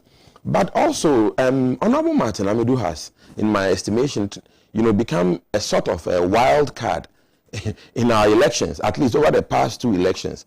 It's amazing that he is the center of attention at the cusp of this election, 2020, as he was at the cusp of the 2016 election. And his revelations and his actions, when he does come out, could be done. It's no joke to say that the center of political discussion right now is the former special prosecutor in the person of Honorable Martin Amidu. But, having said all of that, Kwame, I'm not also too surprised at what is happening with the special prosecutor. Personally, I found it very interesting that President Akufo-Addo decided to choose a political man, or a man as political as Honorable Martin Amidu. Honorable Martin Amidu, everybody knows where he stands. He's a staunch member of the National Democratic Congress. You understand? And there's nothing bad with that. But I found it interesting that the president felt that he could, put Mr. Martin Amidu in that position and expect him to be compliant. That's the impression I'm getting from Mr. Martin Amidu's letter to the president, that it appears the president expected a certain compliant or a certain level of being compliant to the what's the word I'm looking for, to the sensibilities of the and affectations of the NPP, for lack of a better description. You understand? Because Mr. Martin Amidu, in my opinion, and from my personal observation of him as a political person, etc., is I see him as a celebrity personality. You understand? Mr. Martin Amidu is a celebrity. You understand? He's not an ordinary legal luminary. And he is a legal luminary too, but he is a celebrity type person. You understand? And I, in my personal opinion, have seen a lot of drama around Honorable Martin Amidu, frankly, from the days of President John Mahama. And I found it very interesting that he was, his apparent and open conflict with a sitting president, President Mahama. And I must say, President Mahama, one thing I like about him is his demeanor. He's a calm person. He comes across to me that way, and he managed to handle it. So now we are seeing the tables turning onto the New Patriotic Party. And that's why I'm saying that I was surprised President Akufo-Addo settled on Martin Amidu for all the reasons I've enumerated above, but also because I thought the office of the special prosecutor would have required a more subdued character. You know, a person not as much in the, you know, limelight as Mr. Honorable Martin Amidu. For instance, you do not hear about the Minister of Justice and Attorney General, you know, in the news as much as you hear of the special prosecutor. Subsequent to Mr. Martin Amidu, of course, I expect that there would be another special prosecutor. I don't expect that the institution will be scrapped, but I'm hoping that in the future, maybe we might want to go for a more subdued personality, a non-politician, somebody who's got years of experience, maybe as a prosecutor in the Attorney General's office or in private practice, but with strong credential, or even, a Supreme Court judge, a former Supreme Court judge, maybe. You know, this is me thinking out a lot, little soprano here. But it's clear that Mr. Martin Amidu was not happy with the way he was treated. Maybe the office of the special prosecutor did not have all the accoutrements, as we say, to be able to perform at the level Mr. Martin Amidu expected. But that's also largely because, in my estimation, I think it's a baby. It's a baby institution. And I see Honorable Martin Amidu didn't like his accommodation, the boys' quarters. He seems to have had a problem with the boys' quarters and the staff of 2 or 3. You understand? But if you look at the beginnings of, I'd like to point Honorable Martin Amidu to the beginnings of Ghana National College that President Kwame Nkrumah set up. You understand? The beginnings were very humble. You understand? But now Ghana National College is one of the best secondary schools in the country. And I was hoping that Mr. Martin Amidu would have stayed, because despite all of the stuff I've said about him that are considered to be somewhat of shortcomings, there's no denying the fact that Mr. Martin Amidu is incorruptible, and he appears to have high moral, ethical standards. You understand? Which are attributes we need in government, or at least to check government. Especially, Kwame, when you consider what, in my opinion, appears to be or is a dismal performance by this parliament. You see, this parliament that we have today, and I'm talking about, when I say this parliament, is the majority. They are controlling what is occurring in parliament. This parliament, in my estimation, has not been able to live up to the expectations Ghanaians had of them vis-a-vis checks and balances to the executive arm of government. You understand? When you look at, say, the Ejapa deal that the president himself sent back to his supermajority in parliament, it beats my imagination that how come that parliament, with all the resources that this republic has given to parliament, and all the highly educated people, and then the backroom people in parliament, the parliamentary services, you understand, and parliament could not catch what Honorable Martin Amidu could catch in the Ejapa deal. You understand? It tells me 2 things. Either our parliament is not up to scratch, or they are not having the resources, or they are intimidated by President Akufo-Addo. You understand? So, because when you look at the PDS deal, another dropping of the ball by this parliament, there are several instances, and that is why Ghanaians should take the opportunity. This is not politics, Kwame, but it is important for Ghanaians, as we go to the polling station this year, that we make sure that the president doesn't have the sort of supermajority that President Akufo-Addo has. Even if you vote for Ivor Green Street, don't give him that kind of majority, because it doesn't seem to be helping us. Kwame, now when you come forward, you see that the president, it seems to me that if you listen to Honorable Martin Amidu, one thing I admire about his writings and his train of thought, there's no doubt Mr. Martin Amidu is a national treasure. His brain, you understand, and sitting opposite President Akufo-Addo, another seasoned lawyer, it is clear to me who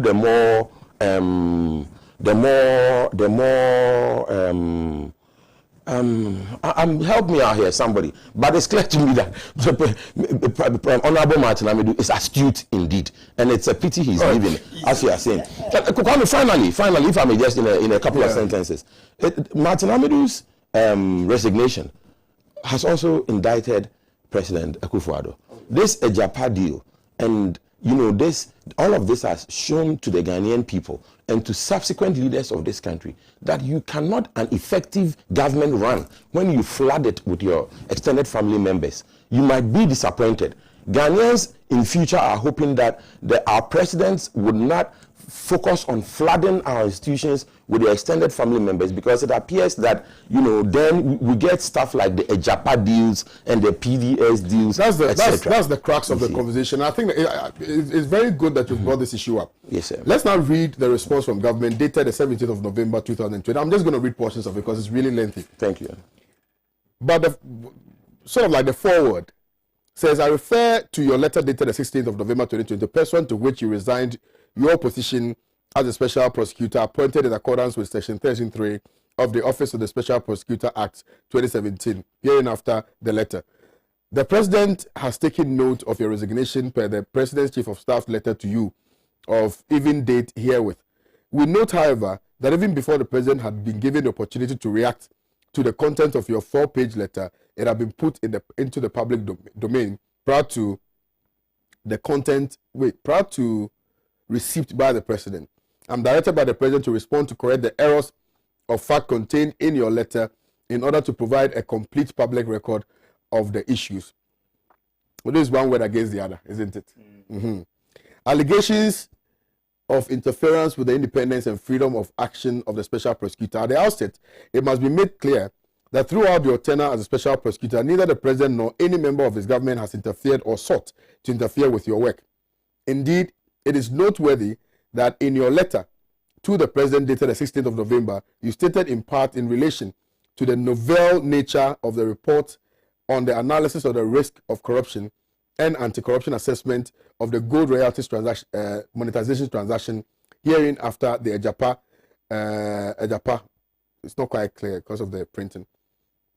As follows, quote, this has been made possible by the courage and commitment of His Excellency the President of Ghana in redeeming the promise he made to Ghanaians when he was a presidential candidate of a political party to establish an independent anti-corruption statutory entity to make meaningful any real commitment to prevent and fight corruption.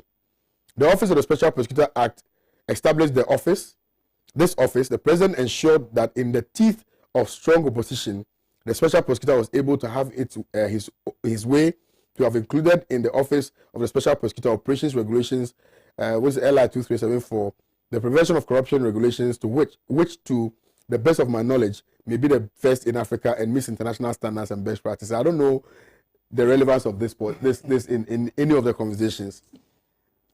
Again, in a recent 3rd August 2020 letter from you to the Chief of Staff at the Office of the President, you stated in part as follows: I have remained in this office this long out of personal respect for the President.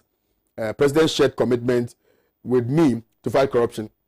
It is therefore surprising that you would now make the untenable claim that your resignation is as a result of the President's alleged interference in your work. I mean, the fact that somebody has made a statement that his continuing stay in office is as a result of the personal respect for the President's shared commitment with him in fighting corruption does not mean that subsequently, if the President seeks to interfere in his work, he cannot resign. So that particular statement emanating from the cortex of the President is really shallow, in my opinion. If you go to paragraph 4 of their response, it says your accusation of interference with your function simply on account of the meeting the President held with you is perplexing. In exercise of what you considered to be your powers under Act 959, you had voluntarily proceeded to produce the Ejapa report. The President had no hand in your work.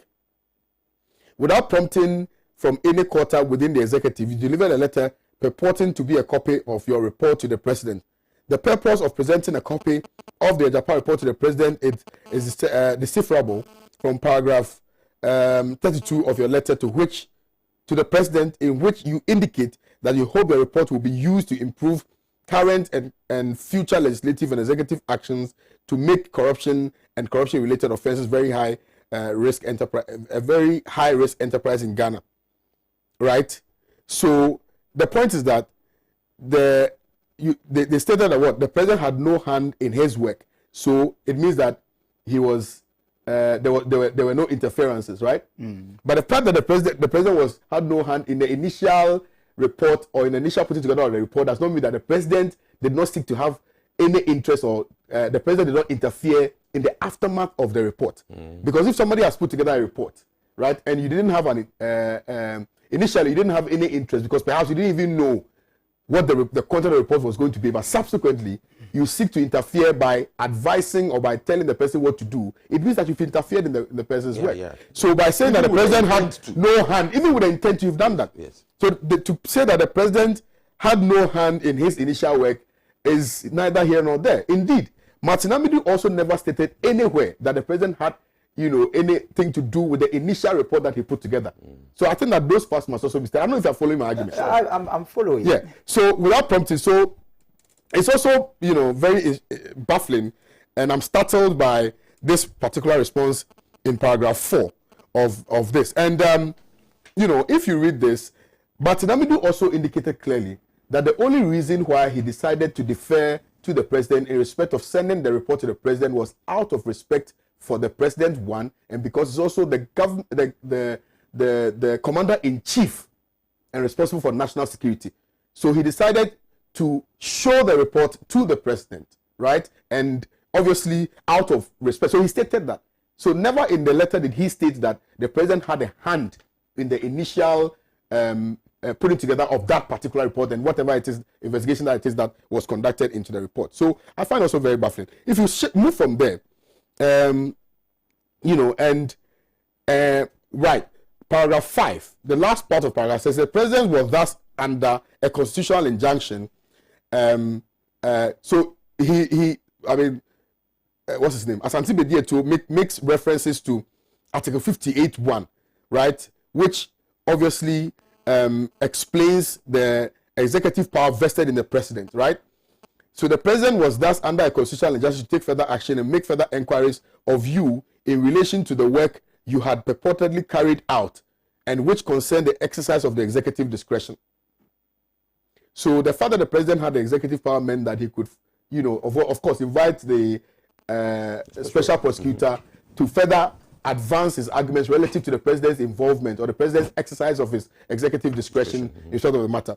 But that is why Martin Amidu makes this very important point in his resignation letter, that more importantly, the president was acting as a judge in his own course in usurping his functions, right, to take any independent follow-up actions on anti-corruption assessment report. When the president knew from the 13-page report letter of 16th of October conveying the conclusions and observations of the anti-corruption assessment report to you that negative anti-corruption assessment had been made against the conduct of your office in the procedure adopted and granted executive approval dated the 24th of October.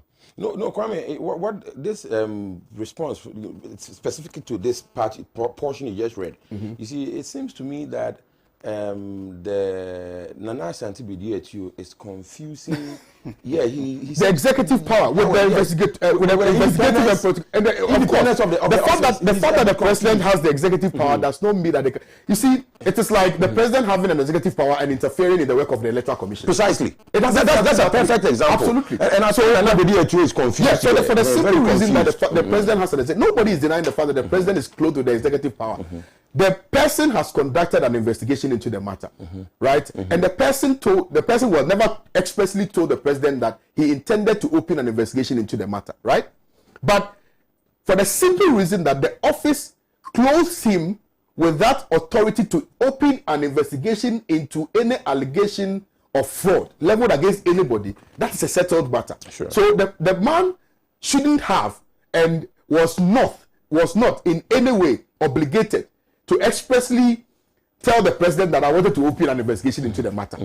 Right? No, he doesn't have to tell you that. He doesn't have to tell you that. Whatever it is that he wants to do is what he wants to do. Now to say that, can I come in? Yeah, you can make this point. Okay. We need to draw a line between the executive power of the president to direct and the expert power of the special prosecutor to carry out the directive. So Asante Bediatu, with all due respect, should understand that the president has every power as the executive president of this country, as the head of government and head of state, to direct the special prosecutor. That's where the executive power ends. Yeah.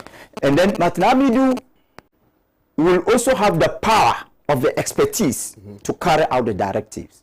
But then after carrying out the directives, if the president still wants Martin Amidu to go in a certain way, that amounts to interference. Absolutely. Absolutely. And to the extent, that I have sent a report to you. Yes. Right? Well, yes, I don't declare my intention to investigate the matter to you.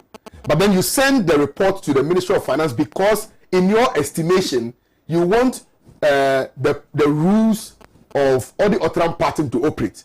You know, fair hearing, listening to the other side, and all of that to operate. This is just an investigation, right? When you can have the power and more to respond to all the allegations, if he had opened an investigation into the matter and further sent the matter to a competent court of jurisdiction, then the court will grant you, that opportunity to come and also respond to the allegations leveled against you in the competent court. So Kwame, you see, like the Auditor General conducting an independent audit report on, for instance, the members of Parliament or the ministers who have spent money, and then you are saying that, well, you didn't call the minister to come and tell us what you use the money for. So you can call the minister to come to court. Absolutely. That's an open forum for him to set himself free. So Kwame, you now see why I am not happy that he leaves. He should have stayed. Look, he should have resisted the directive of the president, the interference, what he calls that. He should have resisted that. He should have gone to court with this matter. And those people would have been given the opportunity by a court of competent jurisdiction. But to say the side of the story. Yes. That's exactly what I am saying. Doctor, if I may just, you see one issue here, though, that I think Mr. Martin Amidu and possibly Honorable Domlevo also experienced. You see, I think is this confusion, with respect, what appears to me to be a certain confusion in the office of the president between executive discretion and constitutionally independent organs. You understand? The Nanas Asante Bediatu seems to come across to me, as a little confused under the circumstances. Yes, you see, because what happens here is that the president has the discretion to do a lot of stuff in this country per the constitution, but the president is expected to act in a way that shows an appearance of justice. He should be seen to be acting in a more just manner. So that's why, you talk about the Auditor General's instance. He's doing an investigation, and then you tell him it's time to go on leave. Well, that's your discretion to insist on him going on leave. But does it appear to be the right thing to do? Does it enhance the stature of the presidency? And again, in comparative terms, it will not be enough to discuss this issue in isolation. We need to do comparative analysis. Absolutely. Did the president ask the investigative committee that handled the PPA boards? Did the president ask that investigative committee to do one or two things? That's great. Did he do that? Even the Shrad investigation into the PPA matter. That's a great point. Was the right to be heard given to the other person to respond to the issue? Exactly. No, it's an investigation. So the person conducts an investigation, right? Shares the details of that investigation with the president, but never directs the president to go and ask the finance minister to respond to it. Indeed, the president made a request of him that the other party, well, now they are telling us that was the intention of the president, which we didn't know beforehand, right? But the point has been, or the impression has been created that was what the president intended to do, to allow for the parties who were involved, who were fingered in this particular report, to also respond to the allegations leveled against them, right? Before the report was released. Before the report was released. That is why Martin Amidu makes the point that in even suggesting that you needed to ask the finance ministry to respond to that, it means that you wanted the matter shelved. Okay, it wouldn't happen overnight anyway. Absolutely, it wouldn't happen overnight. And to say that he should stay a further action, right, pending your absolutely, was also very questionable. Yes. So this whole thing, then the response from government for me only tells me one thing, that there's something more deeper in the Ejapa matter than we know. And I'm sure Martin Amidu, being a very civil person, decided not to put all the facts out there. Because if he were to put all the facts out there, I'm sure that the government would not even be confident enough to come and respond to some of these things, because all of these things that they are responding to are in relation to the allegations put forward by Martin Amidu. I don't want to get to the financial aspect of it. The fact that they were giving some money for operations and things. I don't want to get into that, because that is not the substantive matter. Sure. All the other allegations that he made were in part incidental to the generality of the conversation. Sure. But what is most significant is the fact that the Ejapa deal is one that is fraught with corruption, and he uses the word serious corruption and anti-corruption related matters. Yes. Yes. To which he wanted to open an investigation. So for me, sitting here at Pan-African Television, my utmost priority will be to unravel the issues that are hiding within the conversation of Ejapa, within the investigations conducted, conducted by the special prosecutor in respect of the Ejapa matter. Why was the president quick to send the report to the finance minister to respond to the matter? Sure. Kwame, I feel that in future, that when we have a different government, a different administration, a parliamentary commission should probably be set up to look into the Ejapa issue. It is especially as it relates to the office of the special prosecutor and its precedent-setting potential for other arms of government. But Kwame, I just wanted to say this in conclusion. The finance ministers, the president said, according to Honorable Martin Amidu's letter, the president wanted an input from the finance minister. Absolutely. And that's why I wanted to relate this quickly to campaign finance. You see, Kwame, the campaign finance laws of this country ought to be seriously looked at. I'm saying so because, you see, the Minister of Finance is on record to have given 1 million cedis to the Akufo-Addo presidential campaign when he was President Akufo-Addo was a candidate, and then he became Minister of Finance. You understand? I don't know if there's a nexus there, but I'm thinking that, because when I look at the New Patriotic Party, with all the men that they have, surely Honorable Oforiatta is not the only person who can handle that area. And I think it's very important that people who donate to presidential campaigns, I get your point. Before I come to you and before we wrap up on today's show, I think Asante Bedier is calling for a bigger war. You know why? Because he makes the point that if indeed Martin Amidu wanted to open an investigation into the matter, nothing barred him from doing so. What he doesn't know is that as an independent person, going back to become the citizen vigilante, he will definitely follow this matter through. So, you see, so the matter is not over yet. No. Let no man sit here and think that because Martin Amidu has resigned, he no longer has an interest in matters of corruption. Like the Wyoming case. That's the whole point. Exactly. So let's not be deceived. So, Kwame, you've raised a concern. Yeah. I am with you. Yes, sir. But I can tell you that in the absence of Martin Amidu, our concern may not be addressed. Our concern may be addressed in the next government. But let me tell you, let me also ask certain questions. I started and then you truncated me. Oh, please. Sorry. So I'm back. Thank you for bringing me back. One, comparative analysis. Right. We had a similar case. We saw how the president acted. The president never asked anybody to consult anybody to do anything again. So in this one, is it a convention? Is the president following a convention? Or is it because of the characters involved in this particular one? Is it that those involved in this particular one are above the law? Is it a matter of worshipping selective justice? And his life was also threatened. He makes the point that his life was threatened. Exactly. Yes. He makes the point. Is it a matter of selective justice? So these are challenges confronting our president. I know he is genuine. I know he means fighting corruption. He can have all the genuine intentions. If he does not practically convince people and put in place measures to fight the corruption, his conviction will remain unrealistic theory.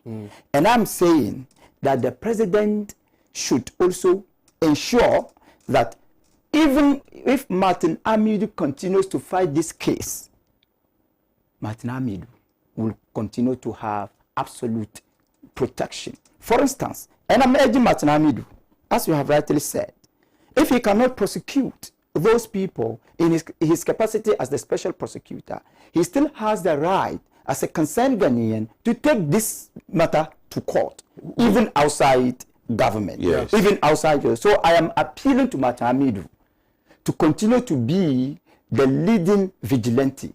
Some of us will rally behind him. He should take the matter to court. The court of competent jurisdiction should handle the matter.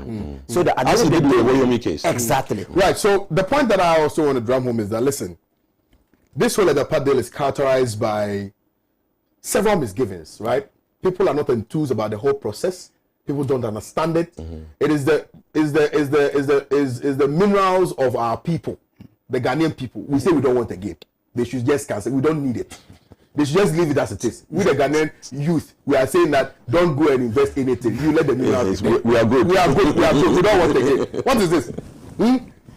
A particular transaction which is characterized by all of these things, and you still want to push it through. Yes. We are saying we don't want it. We, the good people of Ghana, we are saying we don't want it. What is your own? This one says hi back to you.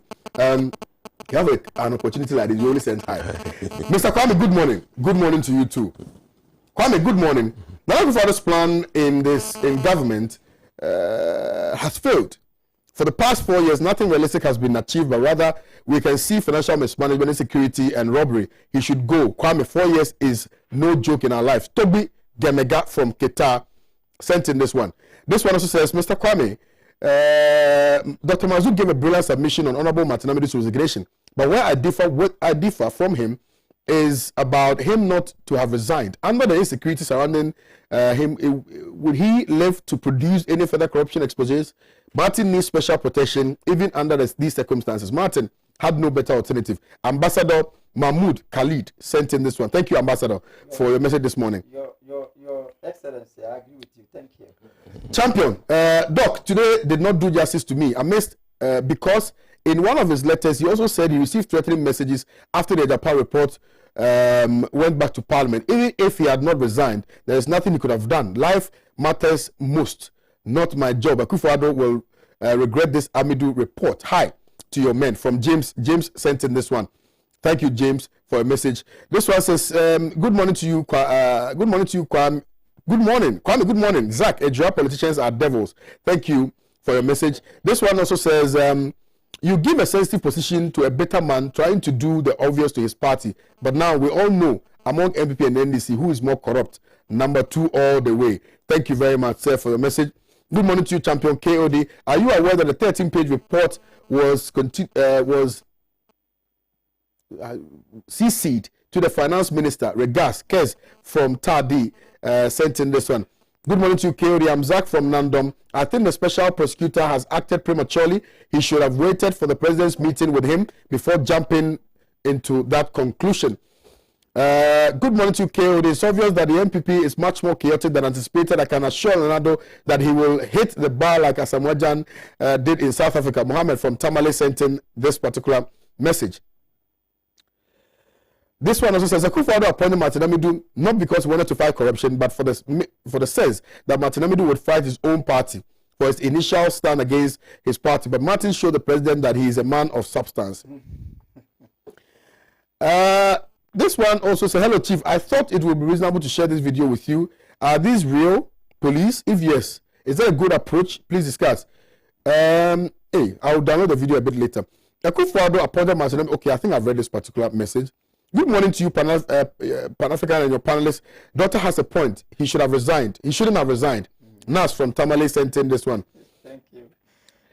This one is from Mystic inside in Sawam Adwejui. It is undoubtedly true and undeniable that the inept Akufo-Addo-led government is an embodiment of corruption and the real definition of nepotism. If you try to fight corruption against the Akufo-Addo-led government, corruption will rather fight you. You said vote Selom as the next MP for Insawam Adwejui. Thank you. Frank Osei from Accra says, good morning to you, Kwame. Please, Martin Amidu has demonstrated that he cannot be bought by this corrupt President Akufo-Addo. That's why he makes the point that he is not an entrepreneur. Fifi from Accra says, good morning to you, Kwame. Never in the history of Ghana have we witnessed such a vindictive, autocratic and selfish government. Go to most of our public departments and see how workers who are perceived of being appointed during NDC regime have been treated. Little did I know this could happen under Akufo-Addo's regime. One example is Tema Development Corporation. Host, please conduct an investigation there. It will marvel you the number of workers who have been suspended on business allegations. May God save us from this wicked MPP. Fifi sent this one in from Accra. Good morning to you. Ahmed Swales touched corrupt. Okay, well, it's not quite clear. But your name is Salam Tibani from Wa. Good morning to you, Kwame. Martin Amidu was only appointed like a football star, being bought and asked to sit on the bench. I support his resignation than he be sacked for no tangible reason and politicization alignment. From Shugem Boniface in Kumasi. Thank you.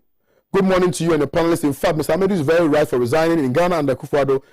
Anyone who wants to fight corruption should prepare his or her own coffin.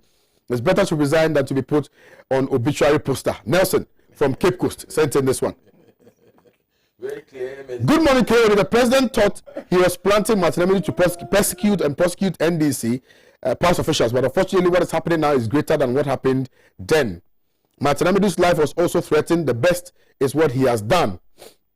Domelovo touches Osafo and he's out. Amidu touches Edapa, he's out. Touch not my anointed. Now, this one also says, good morning to you, Kwame. I respect Alaji's opinion of not being happy with Amidu's resignation, but I disagree with him in the sense that if the security of a house finds out the landlord is rather the thief, he, the security, has no option but to flee. I agree with Amidu's resignation. Spiro from Kwewu, I like this one. This one says, good morning to you, Champion KOD. They intentionally frustrated the special prosecutor and forced him out of office so they can appoint one of their own who will cover up for them in all their evil deeds. This administration is a misfortune, that has befallen Ghanaians. You shall deal with them on December 7 to reverse this misfortune. J-Jom in Taifa sent in this one. And my time is far spent. Thank you, Dr. Marzouk. You know what pains me the most is that we were not able to exhaust the response from the president, through the executive secretary. It hurts me. But I'm going to do a proper in-depth assessment of that particular report. A special program. We will interrogate the responses because some of them are just, very fleeting. Like, let's say, have the program. Reading, powerful, thank you very much, Dr. Maz. Yeah, quick one. But I believe that Martin Amidu will continue to fight. Yeah. If he is indeed interested in the future of the Republic of Ghana, he should continue to fight. I'm challenging him too. Right, cool. Yes. Thank you. Thank you for your time this morning. All too soon. Our time is up. It hurts me. But you see, there's one thing that must be certain to all of us, and there's one thing that we must always stand for: truth and accountability. We have a nation to build, and sometimes you find people who do not even directly benefit from all of these corruption-related activities defending this one to the hilt, to a fault. You don't do that. We have a nation to build. We have a future to live for the next generation, for posterity.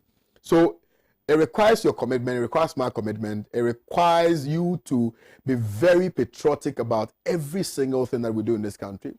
I don't like the fact that most often, the young people are just quick to jump to the defense of some of these things without properly interrogating the issues. Let's not just be followers and and all of that. We, the young people, are the drawers of water and hewers of water. Drawers of water and hewers of wood. We have a bigger responsibility than we can imagine. So we must not sit aloof, watch unconcerned, fold our arms, put our hands between our thighs and think that everything will work naturally. We'll have to force people to work.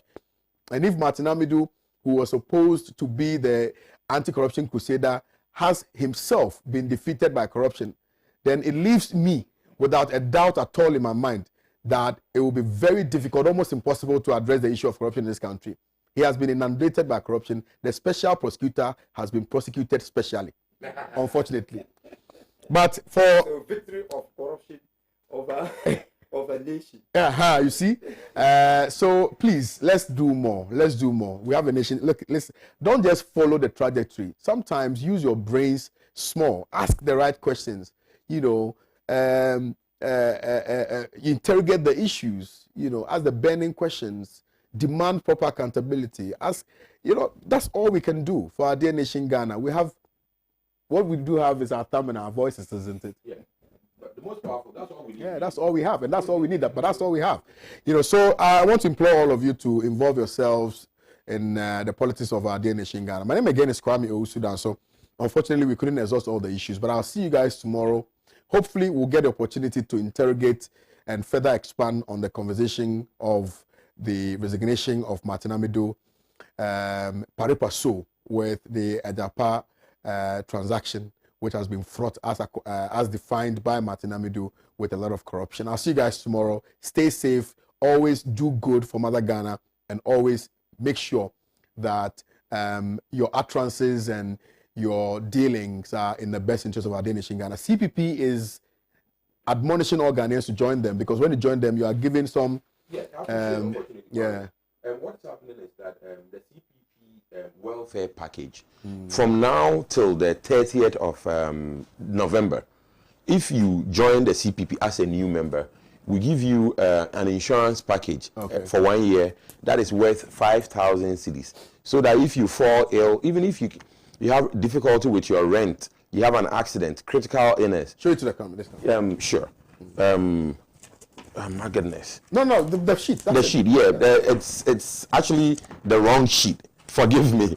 But anyway, yeah, there you are. So this is the CPP, an example of the CPP insurance for all.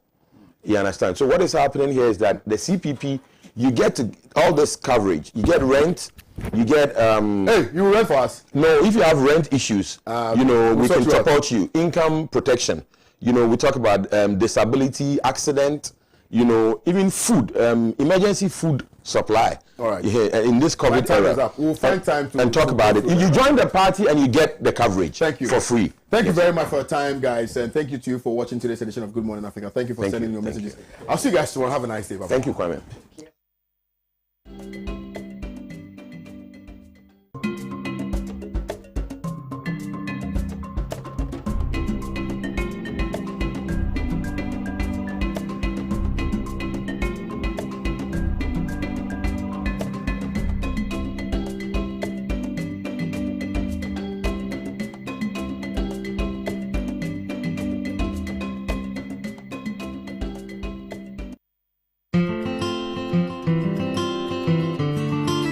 My name is Samuel Obri. Welcome to Ridge Royal Hotel. In the recent light of pandemic, we are taking utmost care to ensure the safety of our guests. We have to change with the times, and the hotel industry is used to change.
Ridge Royal Hotel is located at number 1 Second Ridge, Cape Coast, Ghana.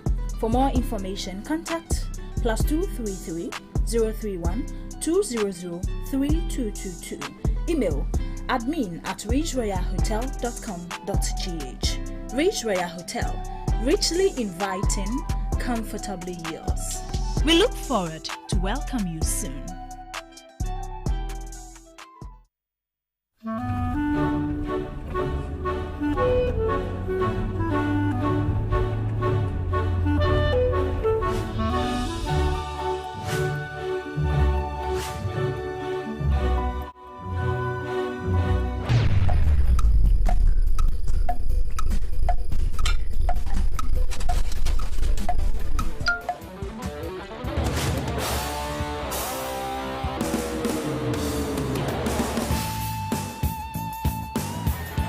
Oh, it's incredible!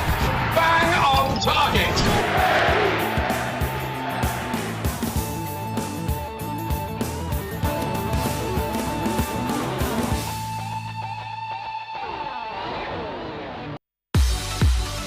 Hello, Ghana. I introduce you to the #1 combined harvesters in the whole universe, the World Combined Harvester. World Combined Harvesters are very efficient and drastically reduce post-harvest losses. It's cost-effective with low operating expenses, easy and comfortable to operate. Works well both on wet land as well as dry land. World Combined Harvesters come with automatic gear drive, diesel-powered engines, 1.77 cubic meter grain storage tanks, 2.2 meter cutting width, 360-degree unloading pipe, and a sunshade.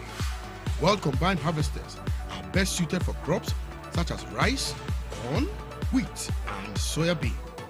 To buy or hire a World Combined Harvester, kindly call the sole distributor, CAM Trading and Farms Limited, on 0546 372014 or 0278 223811.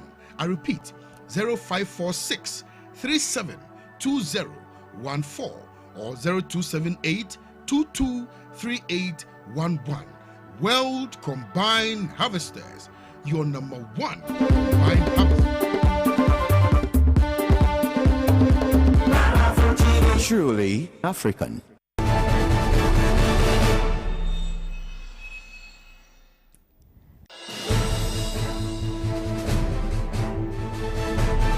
Hello, good evening. Welcome to the couch with me, Amma Pratt. I know I miss you too. It's been a while. It's been a long, long while. This is what I would say to you for all the time that I've been away. You know, and this is the wisdom that I have learned from my time from being away. And I hope that you enjoyed the videos that we played before. I was trying to give you a little message. Let's talk YOLO. You know, the fact that you only live once, and do everything that you want to do tomorrow, today, because there's no time. There's really no time. That's one.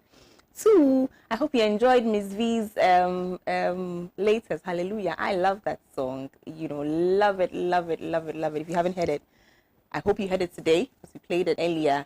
But, you know, go download it, get it, enjoy it. It's an amazing song that gives me energy and inspiration all the time. Also, COVID is real, is what I would say to you. It's very real. It's back with a vengeance. You know, so please, all of us, safety protocols, go back to washing our hands, go back to all the protocols that we've been given before, wearing our face masks, all of those things. It's very important. If you hear the stories, very, very important. Let's talk. Today, Tuesday, wonderful November evening. Happy to be back, excited to be back. I hope you're happy to see my face. Please be happy to see my face. Please be happy to see my face. This evening, we are going to be talking about some of my favorite things. I absolutely believe in developing ourselves as a people, you know, and I believe in movements. If we are all consistently moving and contributing and doing the little that we can, I think that we can make this world way better than it is now. So for me, I celebrate everybody that works towards that motion, that's doing something to contribute to the society. And that's what this show is about this evening. Great people, beautiful minds, beautiful concepts, beautiful ideas that would all ultimately help build the society that we are all trying, you know, to live once in beautifully. So that's this one. You are talking about different things that different people are doing that I think are very, you know, impactful for the society. So it's going to be in two stages.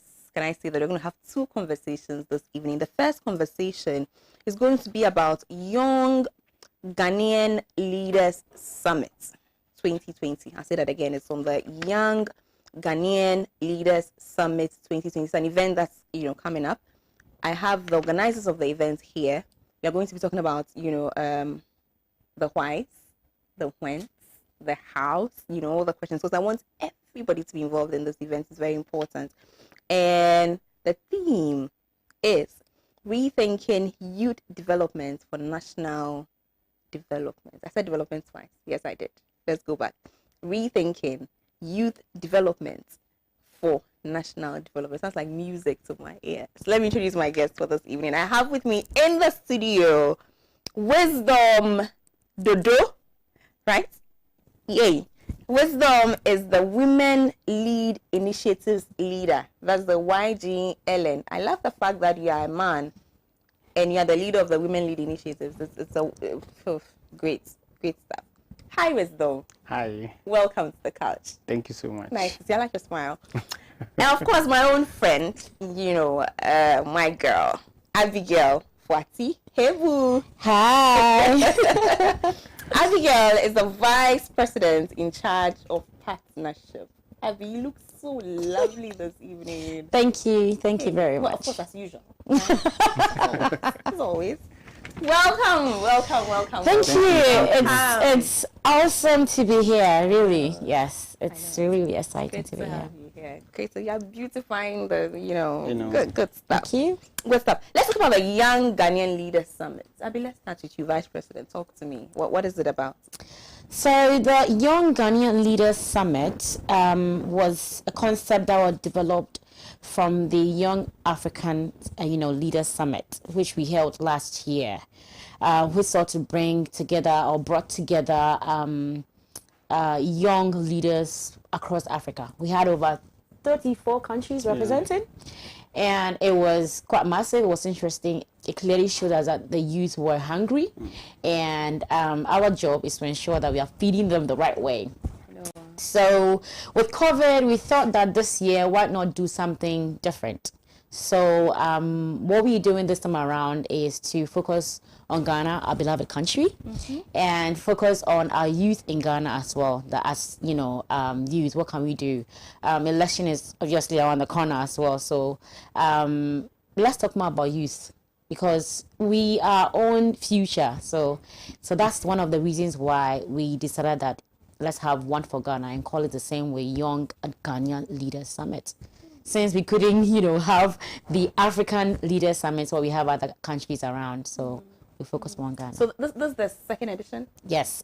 This is the first of the Ghana version. Yes, yes. Okay. But so if you were looking at it, African. Yes. But this year, you guys are having to make it Ghanaian because of COVID. Yes.